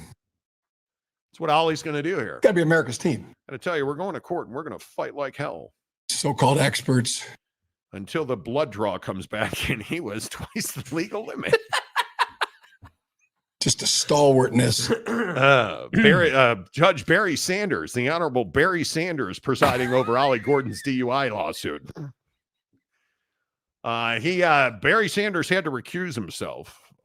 So the Honorable Thurman Thomas will oversee the. Thurman had to recuse himself as well. Okay. Brandon Whedon. Conflict of interest. The Honorable Brandon Whedon will be presiding over the case. Stay home. Amy S. Driving issues. Maybe Ollie is auditioning for Georgia's That's team. what I'm saying. First team. All SRT. Stillwater, bro. All SRT, man. Come on, dude. When is his birthday? Ollie can get a vodka NIL deal. Okay. Yeah, maybe he could be first team all Smirnoff. I'm Ollie Gordon. The only thing I love more than Oak State James is Smirnoff very delicious vodka. And Mike's Hard Lemonade. Emphasis on hard. You get up to the concession stand. See, right up those stairs that I ran is no punishment at all. They're right fucking there. You go to the top of that stadium, you tell them Ollie sent you from Mike's Hard Lemonade. Okay. OG Gary, I wouldn't be surprised if they swept it under the rug. Seems like Oak State thing to do. Okay. Do you guys think, KU number one, this might be your last comment ever on the show if it's as stupid as your previous one. Do you think Miami, North Carolina, or Duke are legit future Big 12 targets? Honestly curious. Who the fuck is that guy? I'm not sure what RCJ means. RCJH. Really could jerk him? We don't talk like What would RCJH stand for? I don't know, but you need to go back and we've talked about this on the channel. So it's all good. El Cuervo Gold Tequila. I'm Oak State James. Hawk Tui, Ollie.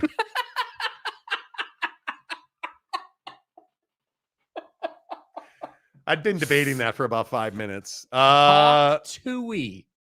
I don't always drink vodka, but when I do, it's Belvedere, my friends. I'm Ollie Gordon. In my SRT. Oak State James for $5 more. The new Big 12 is awesome.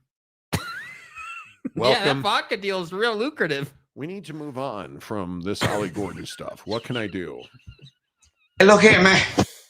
Well, I hear that Jose Cuervo's, got some ad dollars. My wife went to Baylor. Well, that's a non-starter. Yeah, we can't be seen to do business with 8-Ball down there. Yeah, 8-Ball, he didn't win shit either. Kind of like Oak State. Out of here. Okay.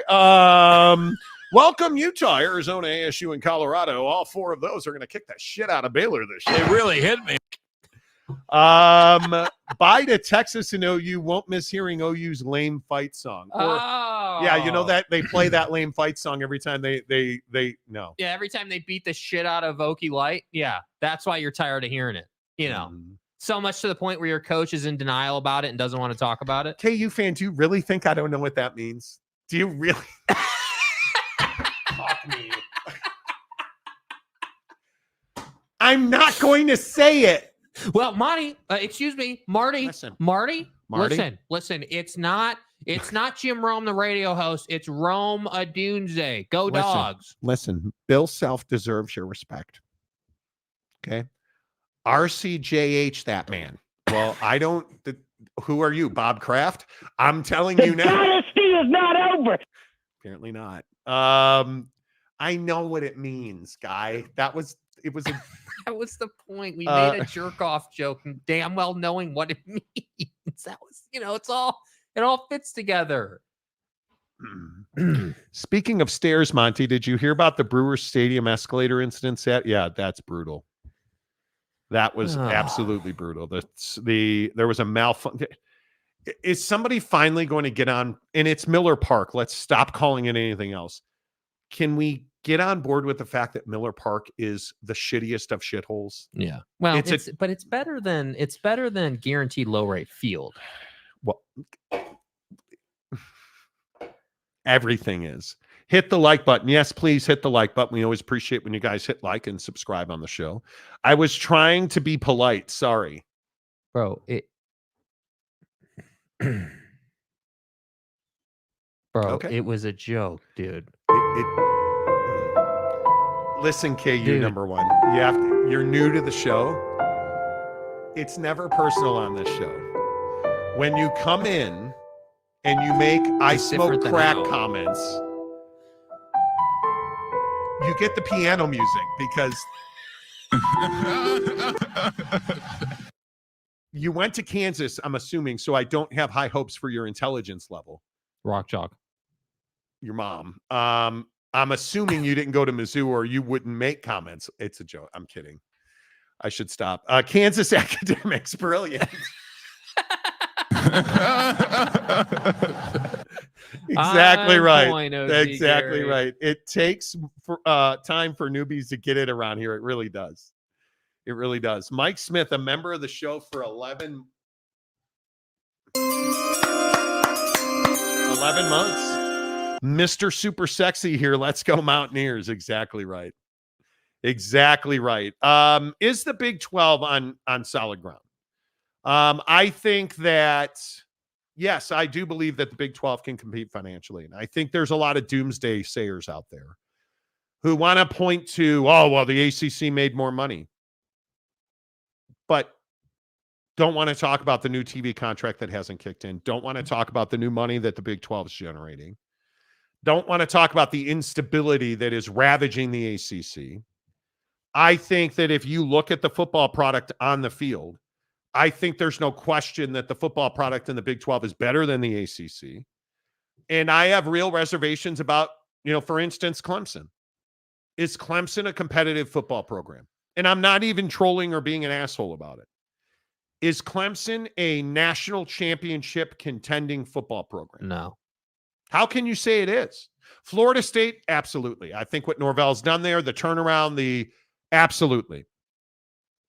But you have a guy in Dabo who won't use the portal and does not embrace NIL. Yeah, just unwilling. And his recruiting classes are showing you that. So I say the ACC, phenomenal basketball product.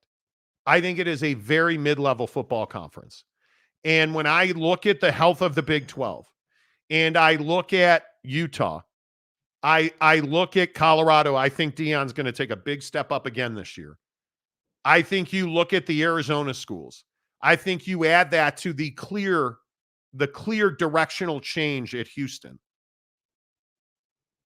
I don't understand what they're doing in Waco. I don't understand what Baylor's thought process is here. This conference has to have multiple teams in the college football playoff this year. So when I look at Ollie Gordon getting a DUI, it's not a great start.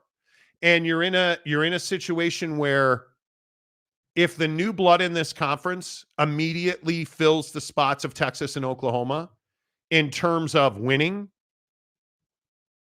that's such a bad look for the historical brands in this conference. And again, it's why I'm so hard on Okie Light. Mm-hmm. It's why Mike Gundy, I think, has been a very disappointing results guy. He has once, maybe twice, competed at the highest levels of college football. He has rarely, if ever, been better than Oklahoma, who you finally won a game against Bedlam in one of their most mediocre seasons ever. Right. You're looking at a situation where Oklahoma State is not favored to win the conference. And I think a lot of questions have to be asked about our friends in Lubbock. I think this is a critically important year for Texas Tech. I think it's a critically important year for Houston. I think it's a critically important year for Kalani and BYU. This conference has to put multiple teams in. And if you're not going to get into the college football playoff, you need to have games of consequence go in your favor. BYU can't be a 5-win team. Jake Retzloff cannot be an average quarterback. You just can't. And you look at teams like the change in Manhattan at K-State. Massive change. Massive change. You need KU to be a good football team again. You need Missouri to compete in the SEC because you're adding Texas and Oklahoma. Does that make Missouri's ride more difficult?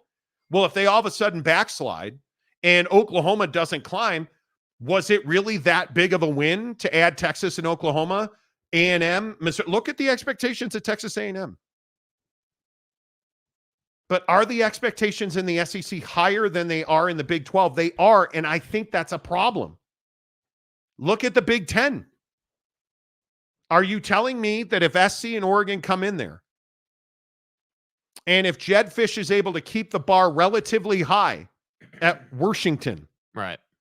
I have no hope for UCLA. But if you get Oregon and SC and Washington competing for a conference championship, that's a problem. If the Ohio State does not win a national championship this year, clean house. You have the most talent I've ever seen. Coaching staff and roster. But are expectations higher in the Big 10 than they are in the Big 12? They are. Mm-hmm. And it's why I point to Baylor all the time, Tech all the time, Oklahoma State all the time. Because Oklahoma State fan has so roundly and oftentimes come on this show and been like, oh, we're great. Mike Gundy's the greatest coach anybody's ever seen, ever, anywhere, who's never won dick. It's awesome you win games in October and November. I'd like to win some games in January. Why do you think I'm so already tired of Marcus Freeman? Oh, but Monty played for the Bears. Who cares? He doesn't win games as a coach because he can't count past 10. You had Ohio State beat in a down year for Ohio State. Yet Ohio State beat and couldn't do the job because you had 10 guys on the field at goal line. Your goal line package, you only had 10 guys on the field. Oh, man, he's great. So you better check yourself. I'm telling you, expectations. If you're an Oklahoma State fan and you don't expect to compete for a college football playoff championship every year, just get out of the college football game. Yeah. It's wild to me. I think this is a critical year for the Big 12. Yeah. I think it's absolutely critical year. Oh, look at that. KU #1 gave us a $1 super sticker. Thank you. Appreciate that very much. Thank you. Thank you very much. Ooh, look at that. Brandon Butler gives 5 Monty Show memberships. Let's go. Mountain Mama gives 5 Monty Show memberships. Are we doing Appreciate Giving that. Tuesday Thank you. here, or? What are we doing? Giving Tuesday? And, you're welcome, my dude. No, thank you. Thank you. Dorian Davison got a membership. Mike Smith, BYU better finish better or that coach might be looking for another job. You're not kidding. Neil Brown needs fired. No doubt about it. Dakota Tubbs, just needs water. Someone hook up their water, damn it. Seriously, Chad, I hope you're good, dude. Mike Smith, I am backwoods sexy. The Big 12 is truck stop sexy. There you go. Exactly right. BYU is getting better and will go 8-4. Jake Retzloff, he is as talented and as quality as any quarterback in this league. Any quarter, including you're not starting Manning and he didn't transfer. That's wild to me. Yeah, I don't know. I'm trying to think of who was the best quarterback in the Big 12 last year? Probably yours. Probably. I think when you talk about command, knowing the offense, obviously, I mean, he made it look easy against Oklahoma State, but can Jake Retzloff perform at that level?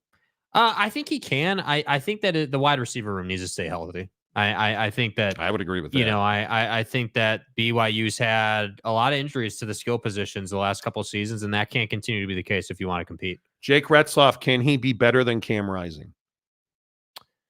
Yeah, I think, and again, this is based off homework and talking to Jake and just knowing what he's doing. I think that skill set wise, Jake probably has more talent, just natural, raw ability to sling the football talent. I think where Cam has him right now is the ability to do it in big games. Cam Rising has repeatedly shown that he's a gamer, that he's going to perform. Well, I think it's a great, and there is only, how much room for error does Jake have? Oh, I know, none. And that's the hard part. None. I think at BYU, obviously BYU has shown that they're a quarterback factory. If you want to go to the league as a quarterback, going through BYU is a great route for someone who can't play in the SEC, let's say. I would agree. Is not going to be, Georgia's quarterback or something. BYU is a great option. And I think that, look, I think that people don't know Jake's story the way they probably should. And I think agree. that BYU country, the same as Maverick fan or any other fan on this show, Kansas fan, looks at Jake's performance last year and says that he's average as they come, but doesn't understand the circumstances or the situation he was in. And that's why I'm saying I don't think that for Kalani this year is boom or bust. Like if they don't win 8, he gets fired. But I do think there's expectation for at least 7. And I think if you win less than 7, that conversation starts to now pick up heat. That hey, if you're a 6-win team this year, the next season 25-26, you're going to be on the hot seat. And I think Jake Retzloff is good enough where they'll be talking about top of the mountain being 9 wins. I think they'll finish at 7. They'll have a chance at 9, but we'll see what the injuries look like. Yeah, I think Jake is going to be elite. Yeah, I do. I think he's going to be elite. KU gives us a $2.99 super sticker. UW fan Jim Romadunze, love the show. Go Dogs. A member for 11. Anybody see the wildly positive reports coming out of Chicago? Your boy Adunze is going to return kicks. Smart. Anybody else see the reports that Caleb Williams apparently pretty good at throwing a football? BYU will take down Utah this year. Again, Crack House Tuesday. That's going to be a game I cannot wait for. BYU will take Utah down to a van by the river and make sweet homeless love to them. Bro. Wow. Dude. Wow. Mike, are you on the sauce today, Mike? Like, what's going on, bro? OG Gary, BYU is getting 6 wins. Can't see more than that, though. Well, I mean, if you look at BYU, Southern Illinois 1, SMU 2, Wyoming 3. Now, 2 of those 3 are on the road. SMU and Wyoming. Let's say they lose to SMU. Mm-hmm. You're 2-1. K-State at Provo, 3-1. Yeah. At Baylor, 4-1. Arizona, 5-1. Oak State, 5-2. At UCF, 5-3. At Utah, 5-4. Home for Kansas, 5-5. You got to take Kansas over BYU. You have to. 5-5. You beat Arizona State, 6-5. and then you beat Houston, 7-5. 7 wins. Now, when I said I think they'll have a shot at 9, what I mean is in the Utah game, you're going to be in that game. I'd be surprised if you got blown out. And you're going to be, the K-State game is going to be tight. I think the Baylor game is going to be tight. I think the Oak State game. Yeah, I was going to say, I think the Oak State game is going to be very tight. I think that, that isn't that a night game too, right? Yes. At Lavelle. So, you figure that's at home, tonight game. BYU's got a good shot in that game, but it's going to take wins like that to get to 9. And that's where the, hey, BYU can win this game versus not sure kind of comes together, because that's a game where I do think BYU's capable of winning that game. They are. But I'm not confident they will. That's the difference. Whereas, like, when you look at, Utah's schedule, let's say, you go up and down their schedule and you're like, yeah, they're going to win that game. Yeah, they'll win this game on the road. I have no doubt. And I think that's kind of the difference, is that I think you're going to see consistency out of Jake. And I think the only question is going to be, are the wide receivers going to show up this year for BYU? Because if they do show up, he will get them the football. I don't have a doubt about that. Dakota, will BYU take Utah down by the levee in their Chevy? But the levee was dry. Oh my. Maury Alvarez. Hello. Anything less than 6, the seat for Kalani will be hot this year. I agree. Jay McClanahan, Country Roads. road, take me home. Is my sleeper this year. Again, West Virginia is the sleeper last year. Okay. KU number 1. RQB Jelon Daniels. Who you ever heard of that guy? Nah. I thought Bill Self was your QB. To stay healthy, or we get 6 wins. If Jalen stays healthy, you're going to win a lot more games than that. Yeah. Bad Mapes. Not sure Retzlaff finishes the season. BYU strength and conditioning has been suspect for years. Well, Okay, now that is true, but Jake did say, and I get it, he's a quarterback there. What else would he say? Totally get it. But he did say that they completely revamped the strength and conditioning they're program. training position specific now, which they were not doing, which is amazing. You guys might want to wait a season before watching your first Huskies game. We're going to need a minute. I love Jed Fish. Hey, hell of a year last year, though, you know? Yeah. And I think that Jed's probably got 2 seasons to figure it out. Yep. BYU was in many of the games last year, but just could not get across the line. Yeah. Oklahoma. Alumindursky, hello. Hey, puppy. Who has the better year with a second-year coach, Cincinnati or Colorado? I think it's Colorado. I think he really, for everything Dion didn't do, he addressed a lot of positions of weakness, which was his interior line play on both sides. Yeah, all I want to see him be able to do is run the football consistently. That's it. That to me, if you're in Colorado, if you're able to run the ball consistently, you've got obviously a great talent at quarterback in Shedeur, proved his ability, not in question. You can run the football. Got 3-4 wide receivers. You've got Travis Hunter. I mean, you've got to be able to protect him. And it looks like they can. It does. Dakota. Country road, take me home to the Holiday Inn. You happy? No, I did that for you. Thank you. That was for you. And I hope you appreciate it. It's fine. Real quick. Does soccer ever become a major sport in this country? Watch the U.S. go out of Carnival. Shut up. Watch the U.S. go out of the Copa on horrendous officiating. Maybe the worst officiated soccer match I've ever seen in my entire life. And I am a soccer believer. I love it. Huge Chelsea football fan. I watch most of the U.S. men's national team games. And last night was an exercise in futility. You put in an official who has never officiated a game at that level, of that magnitude, a rookie official, into a match with Uruguay and the United States. Uruguay, one of the most physical teams in Copa, in the tournament, in the region, against a U.S. team that basically plays Caribbean island teams. And you had an official who had no idea what to do. Wouldn't blow the whistle, wouldn't pull a card. And when he did pull a card, he didn't stop the match. When he did pull the card, just didn't blow the whistle.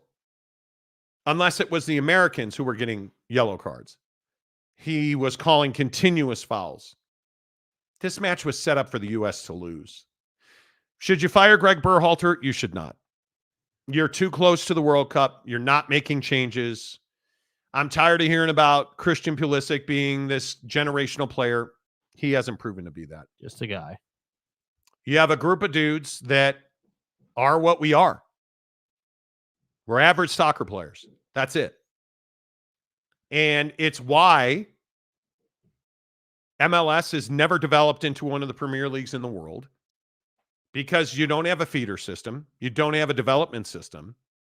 And you can't even get a guy like Ronaldo, who, my God, did he save face yesterday at the Euros. Whew. You can't even get a guy like Ronaldo to come and play with Messi. And he took the money from the Saudis rather than playing in MLS. Soccer in this country is irrevocably broken. And I don't think it ever changes. No, I completely agree. The quality's just not there. There's not a sense of, hey, this is like some of the best soccer in the world. This is some of the best football in the world. Like it's not there. And I think that's why, if you look at other secondary sports, you look at NASCAR, you look at whatever secondary sport you want to look at least in those sports, they're the best in the world at what they do. NASCAR drivers there's nothing else like NASCAR, in the world. And no, for all the haters, it's nothing like F1 or Indy, or it's totally different. So, I think the problem with MLS is that there's too many other options. You'd rather wait till Saturday or Sunday to watch Premier League than you would MLS. You'd rather watch Euros than you would MLS. You'd rather and when there's an MLS match on, I'm not even plugged into it. It's of zero consequence to me. It just isn't my thing. 100%. And I'm tired of hearing about, oh man, the kids love soccer. Well, where are they? Where are they? I don't think I think it is a long, drawn out thing. Well, and that's the other part of our problem, right? I mean, the best talent in our country doesn't play soccer. They play basketball and football. Dakota says, thanks, Monty. I see you. Okay. That's a little What are you weird, thanking me yeah. for? Pied Piper, hello. Good to see you. Can you dispatch Berhalter, please, Monty? I don't think you can fire him. And everybody this morning is calling for Greg Berhalter's Because it's the easy fix. Oh, we got bounced from Copa. Who cares? Honestly, dude. You're not. I don't care if you put Jesus Christ as the head coach of the team. You're not. I don't know that you're going to advance out of the World Cup group stages. Yeah. You're not. We're not talking about. I don't even think it's talent. I think tactically we're just not there. We're not there. We don't move with ease. We don't, like, you look at you just look at Uruguay last night. They beat the hell out of us. And then you go watch the Euros. Go look at the first touches in the Euros. Superior. Go look at the second ball that's played in the Euros. Go look at the Germanys, the Portugals. Go look at the quality and really the methodology of the way the game is played. And you note that the U.S. men's national team plays MLS soccer. Everybody else is playing world soccer. It's not good enough. Yeah. Keith Carl, not in our generation, but it will grow. Mike Smith, I've heard for years how soccer is finally becoming a huge sport in the U.S. I'm so tired of hearing that. And everyone's like, oh, well, a ton of kids play it. Well, why do you think a ton of kids play soccer as youngsters? It's not because they love the game. It's because it's easy. It's a cheap sport to get into. You need a pair of cleats and a ball, literally. That's it. And I think baseball has shrunk to a certain extent. I still think it's basketball and football. Yeah. And now the sport that's emerging is golf. And I think, I was trying to talk to somebody about this yesterday and nobody wants to talk about it. Did you guys not see that an amateur was in the top 10 at the Rocket Mortgage this weekend? Was starting third, I believe it was, on Sunday. Multiple amateurs this year have won or almost won. The Amex, Dunlap won the Amex. Like, you're looking at the development of technology and equipment that's bringing a youth movement into golf. And now with the proliferation of Instagram, TikTok, YouTube, everybody's a golf influencer. And you know what's really cool about golf? Like, you don't have the Bronny LeBron dynamic happening in golf where, and with all due respect to Bronny, where LeBron's got control and can get you drafted like that. You don't have a draft in golf. You have to earn your way. And Charlie Woods has had to grind and hasn't been able to quite make it yet. And now he finally won a U.S. amateur qualifier. Yeah, and that was big news. And I'm not saying that Charlie's not going to be a great golfer. I think he will. He's phenomenally talented, beautiful swing. But I just think that's the cool thing with golf. I don't have to worry about, some guy on my team not being good, so that holds me down. Like, it's you in the course. And the path is easy. Yeah. The path is easy. very straightforward. I love it personally, but it's growing and it's still going to take time for our country to truly get into the sport. Pied Piper, soccer is growing rapidly here, especially with younger generations. I've heard that for decades now. Yeah. I've heard it for decades. And it just, I would love to see it, but I just don't. It's not the dirty truth is it's not cool to play soccer in most parts of our country. No, It's it's not not. like, oh, like what sport do you play in school? Oh, I'm a soccer player. Oh, that's why all the NIL money's going through soccer at the college level? No, it's not. I mean, I'm sure there's some, but it's not like my point is that to your point, it's cooler right now to play golf, to get into that at a young age. And like, you notice now on Instagram, you see all kinds of videos popping up in your feed of little kids with plastic golf clubs in their hand at like 2 years old, hitting a ball and breaking stuff, or like all these cool little moments. Like you're seeing more of that because people understand, hey, dude, if we can get our kids started at like 2 or as young as possible, at 15 as an amateur, they may be trying to compete. Yep. Giggity says football is king in the U.S. Football, not so much. I agree with that. Brandon Butler, top male athletes in the U.S. do not play soccer. The U.S. women's men's national team is elite, so we could do it, but won't. Maybe. I don't. U.S. Don't take soccer seriously. Best athletes play other sports. And that's what I'm saying. That's why the comparison I've always hated is MLS to European soccer. It's two different sports, bro. Very like slow style. Yeah, like you might as well be playing in different leagues all like together. Like it's not the same. I mean, you look at and you're going to stop using technical terms. You look at the difference in the quality of what's called a set piece in the US and in Europe. It's not even the same apparatus. It's not. The style of play in MLS versus EPL and other leagues, the style in the US is so stagnant. Yeah. It is. Euro football is clinical, beautiful stuff. It is. Starry, golf is not a sport. Then you've never golfed and don't know what you the don't hell know you're what you're talking talking about, dude. Midweek, Coog. The fact the MLS teams don't play on grass means we don't care about soccer, and that we put our women on concrete tells me we don't care about soccer. We can't get into a sport we all mastered in the 3rd grade. Then we moved to more skill sports. Well, soccer is a kid's game. I agree with that. Hello. Soccer is growing, but guess what? The good players are leaving to Europe to play overseas because the play is better.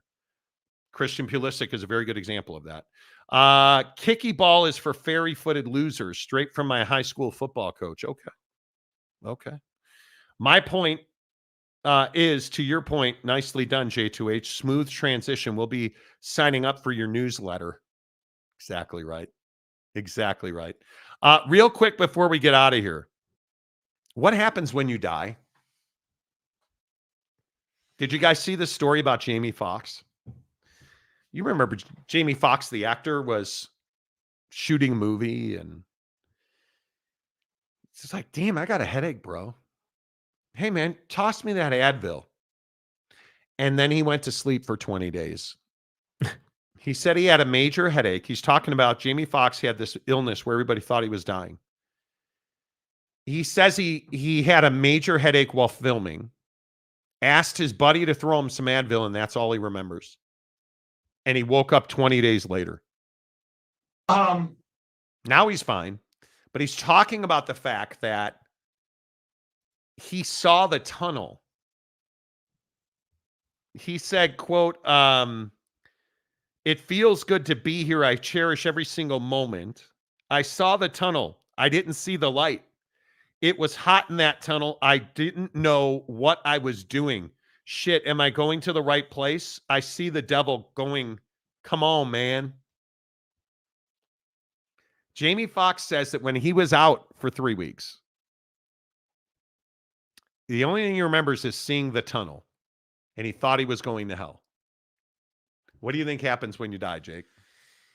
I don't really have a strong opinion on what does happen. I have a stronger opinion on what I think does not happen, which is I think that when you die, I don't think the light switch just turns off. I don't think that you just go in like you're like You die, and then that's it. You're just done. Like I don't believe that. Now I don't have any evidence or anything to support that. That's just kind of what my gut instinct is. I don't think that because it doesn't make sense to me that, hey, you won, as Gary V always said, you won the lottery and became a human being, right? Like you didn't you made it.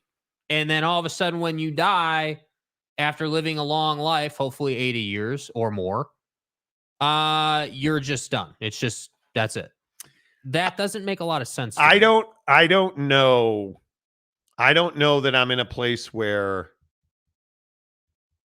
I'll be like, oh, you go to heaven or you're going to hell. I don't know what happens. Yeah. I truly do not know what happens. I don't believe that. I don't know what I believe anymore. I don't think for my entire life, I've believed you just don't turn the lights out and that's it. You fail to exist. But there's nothing that tells me something else is there. And I've turned into this practical thinker. And so I don't know what happens. But the problem is, not the problem, the reality of it is while yes, that's true. I agree. There's nothing that says there's anything there. There's also nothing that says that there's not something there. We don't know. So I'm not saying this is a religious thing or like heaven, hell set up or whatever. Like obviously Jamie had said he saw this tunnel and he didn't see the light and okay, cool. That's what he remembers. Now, did he actually see that? Was he hallucinating while in a coma? Who the hell knows, right? But that's what he says he remembered that he saw. And my point is, like I said, I don't know what happens, but I just have a really difficult time accepting the fact, like naturally, instinctually, as a person, I have a really tough time accepting the fact that there's just nothing. I'm not saying it's heaven or hell or anything. Like I just have a hard time believing that you wake up as a snail, right? Like what? Like a lot of people will talk. I remember as a kid when I was growing up, oh, reincarnation, and you wake up and you're a tree or you're whatever. You get put back into the world as an object. Don't we tell those stories to make ourselves feel better about the inevitable? I mean, listen, I'm a guy who wants to live to be 1,000 years old. Like I don't ever want to die. I love my life, but we're all on the clock. Yeah. Yeah. We are all on the clock. And I don't know what that looks like. But I think as kids, we're told stories to get us through the night. Mm-hmm. I don't know what the story is. I don't believe that there's some great destination where we're all going and we're going to see our family again and we're all going to hang out and be one. I think that's all hooey. Mm-hmm. Now, truth be told, I have no idea what happens. I don't know. I can tell you I have no desire to be buried and have people come and see me. Mm-hmm. Let's go see Uncle Marty's grave. Like, I'm not into that. He's got an SEC logo on his headstone. Hey, listen, man, if that happens, burn me up and spread me in the ocean in Hawaii, I guess. I don't know. Well, because like a lot of people believe that soul and body are different, right? So like the human body is the vessel that takes you through life. And when you die, your soul leaves your body and you go somewhere, let's say. Yeah. A lot of people believe that. And hey, I mean, it's a reasonable concept, but I just don't, that's what I'm saying. The question shouldn't be, what do we think happens? The question should be, what doesn't happen? What can we instinctually do we feel like is probably not the case? Ultimately, we're guessing. But for Jamie to say, hey, I was in a tunnel or I saw the tunnel. So it was hot. So you're saying you were in the tunnel to hell is essentially the point he's making.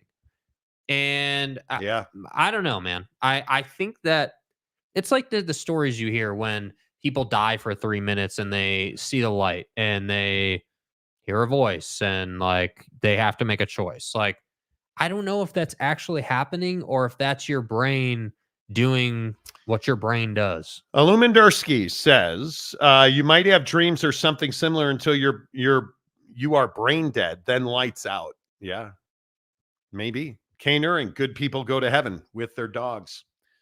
Giggity, post-death fairy tales are for calming fear of the masses. I agree with that. Midweek Coug, I hope there is something after. See, now this is the other side of the conversation. Do you want there to be something after? Not is there, but would you want there to be something after? Would you want the ability to, when you die, go to wherever, not going to call it heaven, just whatever it is, another realm, and you can have the ability to look back on your life? Just don't bring me back as a parking meter. Don't bring me back as like a bike rack. Well, don't bring me back as an Okie Life fan. See, that's really tough, dude. Don't bring me back as bring me back as a hair on the mullet's head, dude. Don't bring me back as Ollie Gordon's vodka bottle. Don't do it. Come on, dude. UW fan Jim, I don't think you become part of I think you become part of the force. That could be. What will happen when I die? Buffalo wins the Super Bowl, Mindersky says. Exactly. Fat Jesus, in hell, you have to watch soccer 24/7. MLS. There you go. Starry, how many players of any actual sport do you know that have dementia? I probably know dozens of football players. Yeah. Dozens. I know an MMA guy who I've always thought about that. And why is this relevant? I have no idea what you're talking about. What are you talking about, dude? My gut instinct says when one life ends, another begins. So your soul and energy goes from your current form to another. So these things where you just know came from somewhere, probably a previous life. Which I think is another interesting concept. You know, if you think about like when you have dreams, a lot of people say, well, the things you dream about may be prior memories or pieces of something before. Like, I think that's a fascinating conversation. Now, the odds of that being true, right? Who the hell knows? Not high. But I think it's really interesting that it's a fair point. How do we like the feeling you have? How do you get away from that? Because I don't believe that people just suppress that and all of a sudden you don't believe it anymore. Yeah. You just San Diego State Glenn. I got a story, but it's not for this forum. Too limited and can't go into details here, which it deserves. Suffice to say, there is something else. Okay. I hope you're right. Fat Jesus, I'm rooting for the end of Ghost, where we ascend into the light and tell Demi Moore that we love her. Patrick Swayze, gone too soon, speaking of which. No joking, if there is reincarnation, I would want to be not gazelle in Africa, just get eaten by an animal. Listen, one of the best videos Jake's ever posted. Whether you're a gazelle or a lion, every morning you get up and you run. Mm-hmm. And you better run faster than the gazelle or the lion. Because if you're the lion and the gazelle's faster than you, you're going to starve. But if you're the gazelle and the lion's faster than you, you're going to die. Yep. So somebody's dying. Know your role. Play it well. Everybody's running. I don't want to be a cow on the Skinwalker Ranch. Bro, chill. Damn. Okay. I like it. The Monty Show, as always, presented by The Advocates, theadvocates.com. The best injury attorneys in the business. You guys, I cannot emphasize enough how much The Advocates do in our community. Listen, if you've been in an accident, if you've been hurt, and hey, maybe there's a product that malfunctioned. A friend of mine had a product malfunction and cut her face. Go to The Advocates. I know people. They went to The Advocates after a dog bite. People that went to The Advocates after they got hurt at work. Yeah, they do workman's comp. Don't trust your insurance companies. Trust The Advocates. They've been there. They've seen that. They know how to do what needs to be done to get you the best result. And you'll never reach into your pocket to pay them a penny because you don't pay The Advocates unless and until they win your case at theadvocates.com. Until tomorrow, say goodbye, Jake. Goodbye, Jake.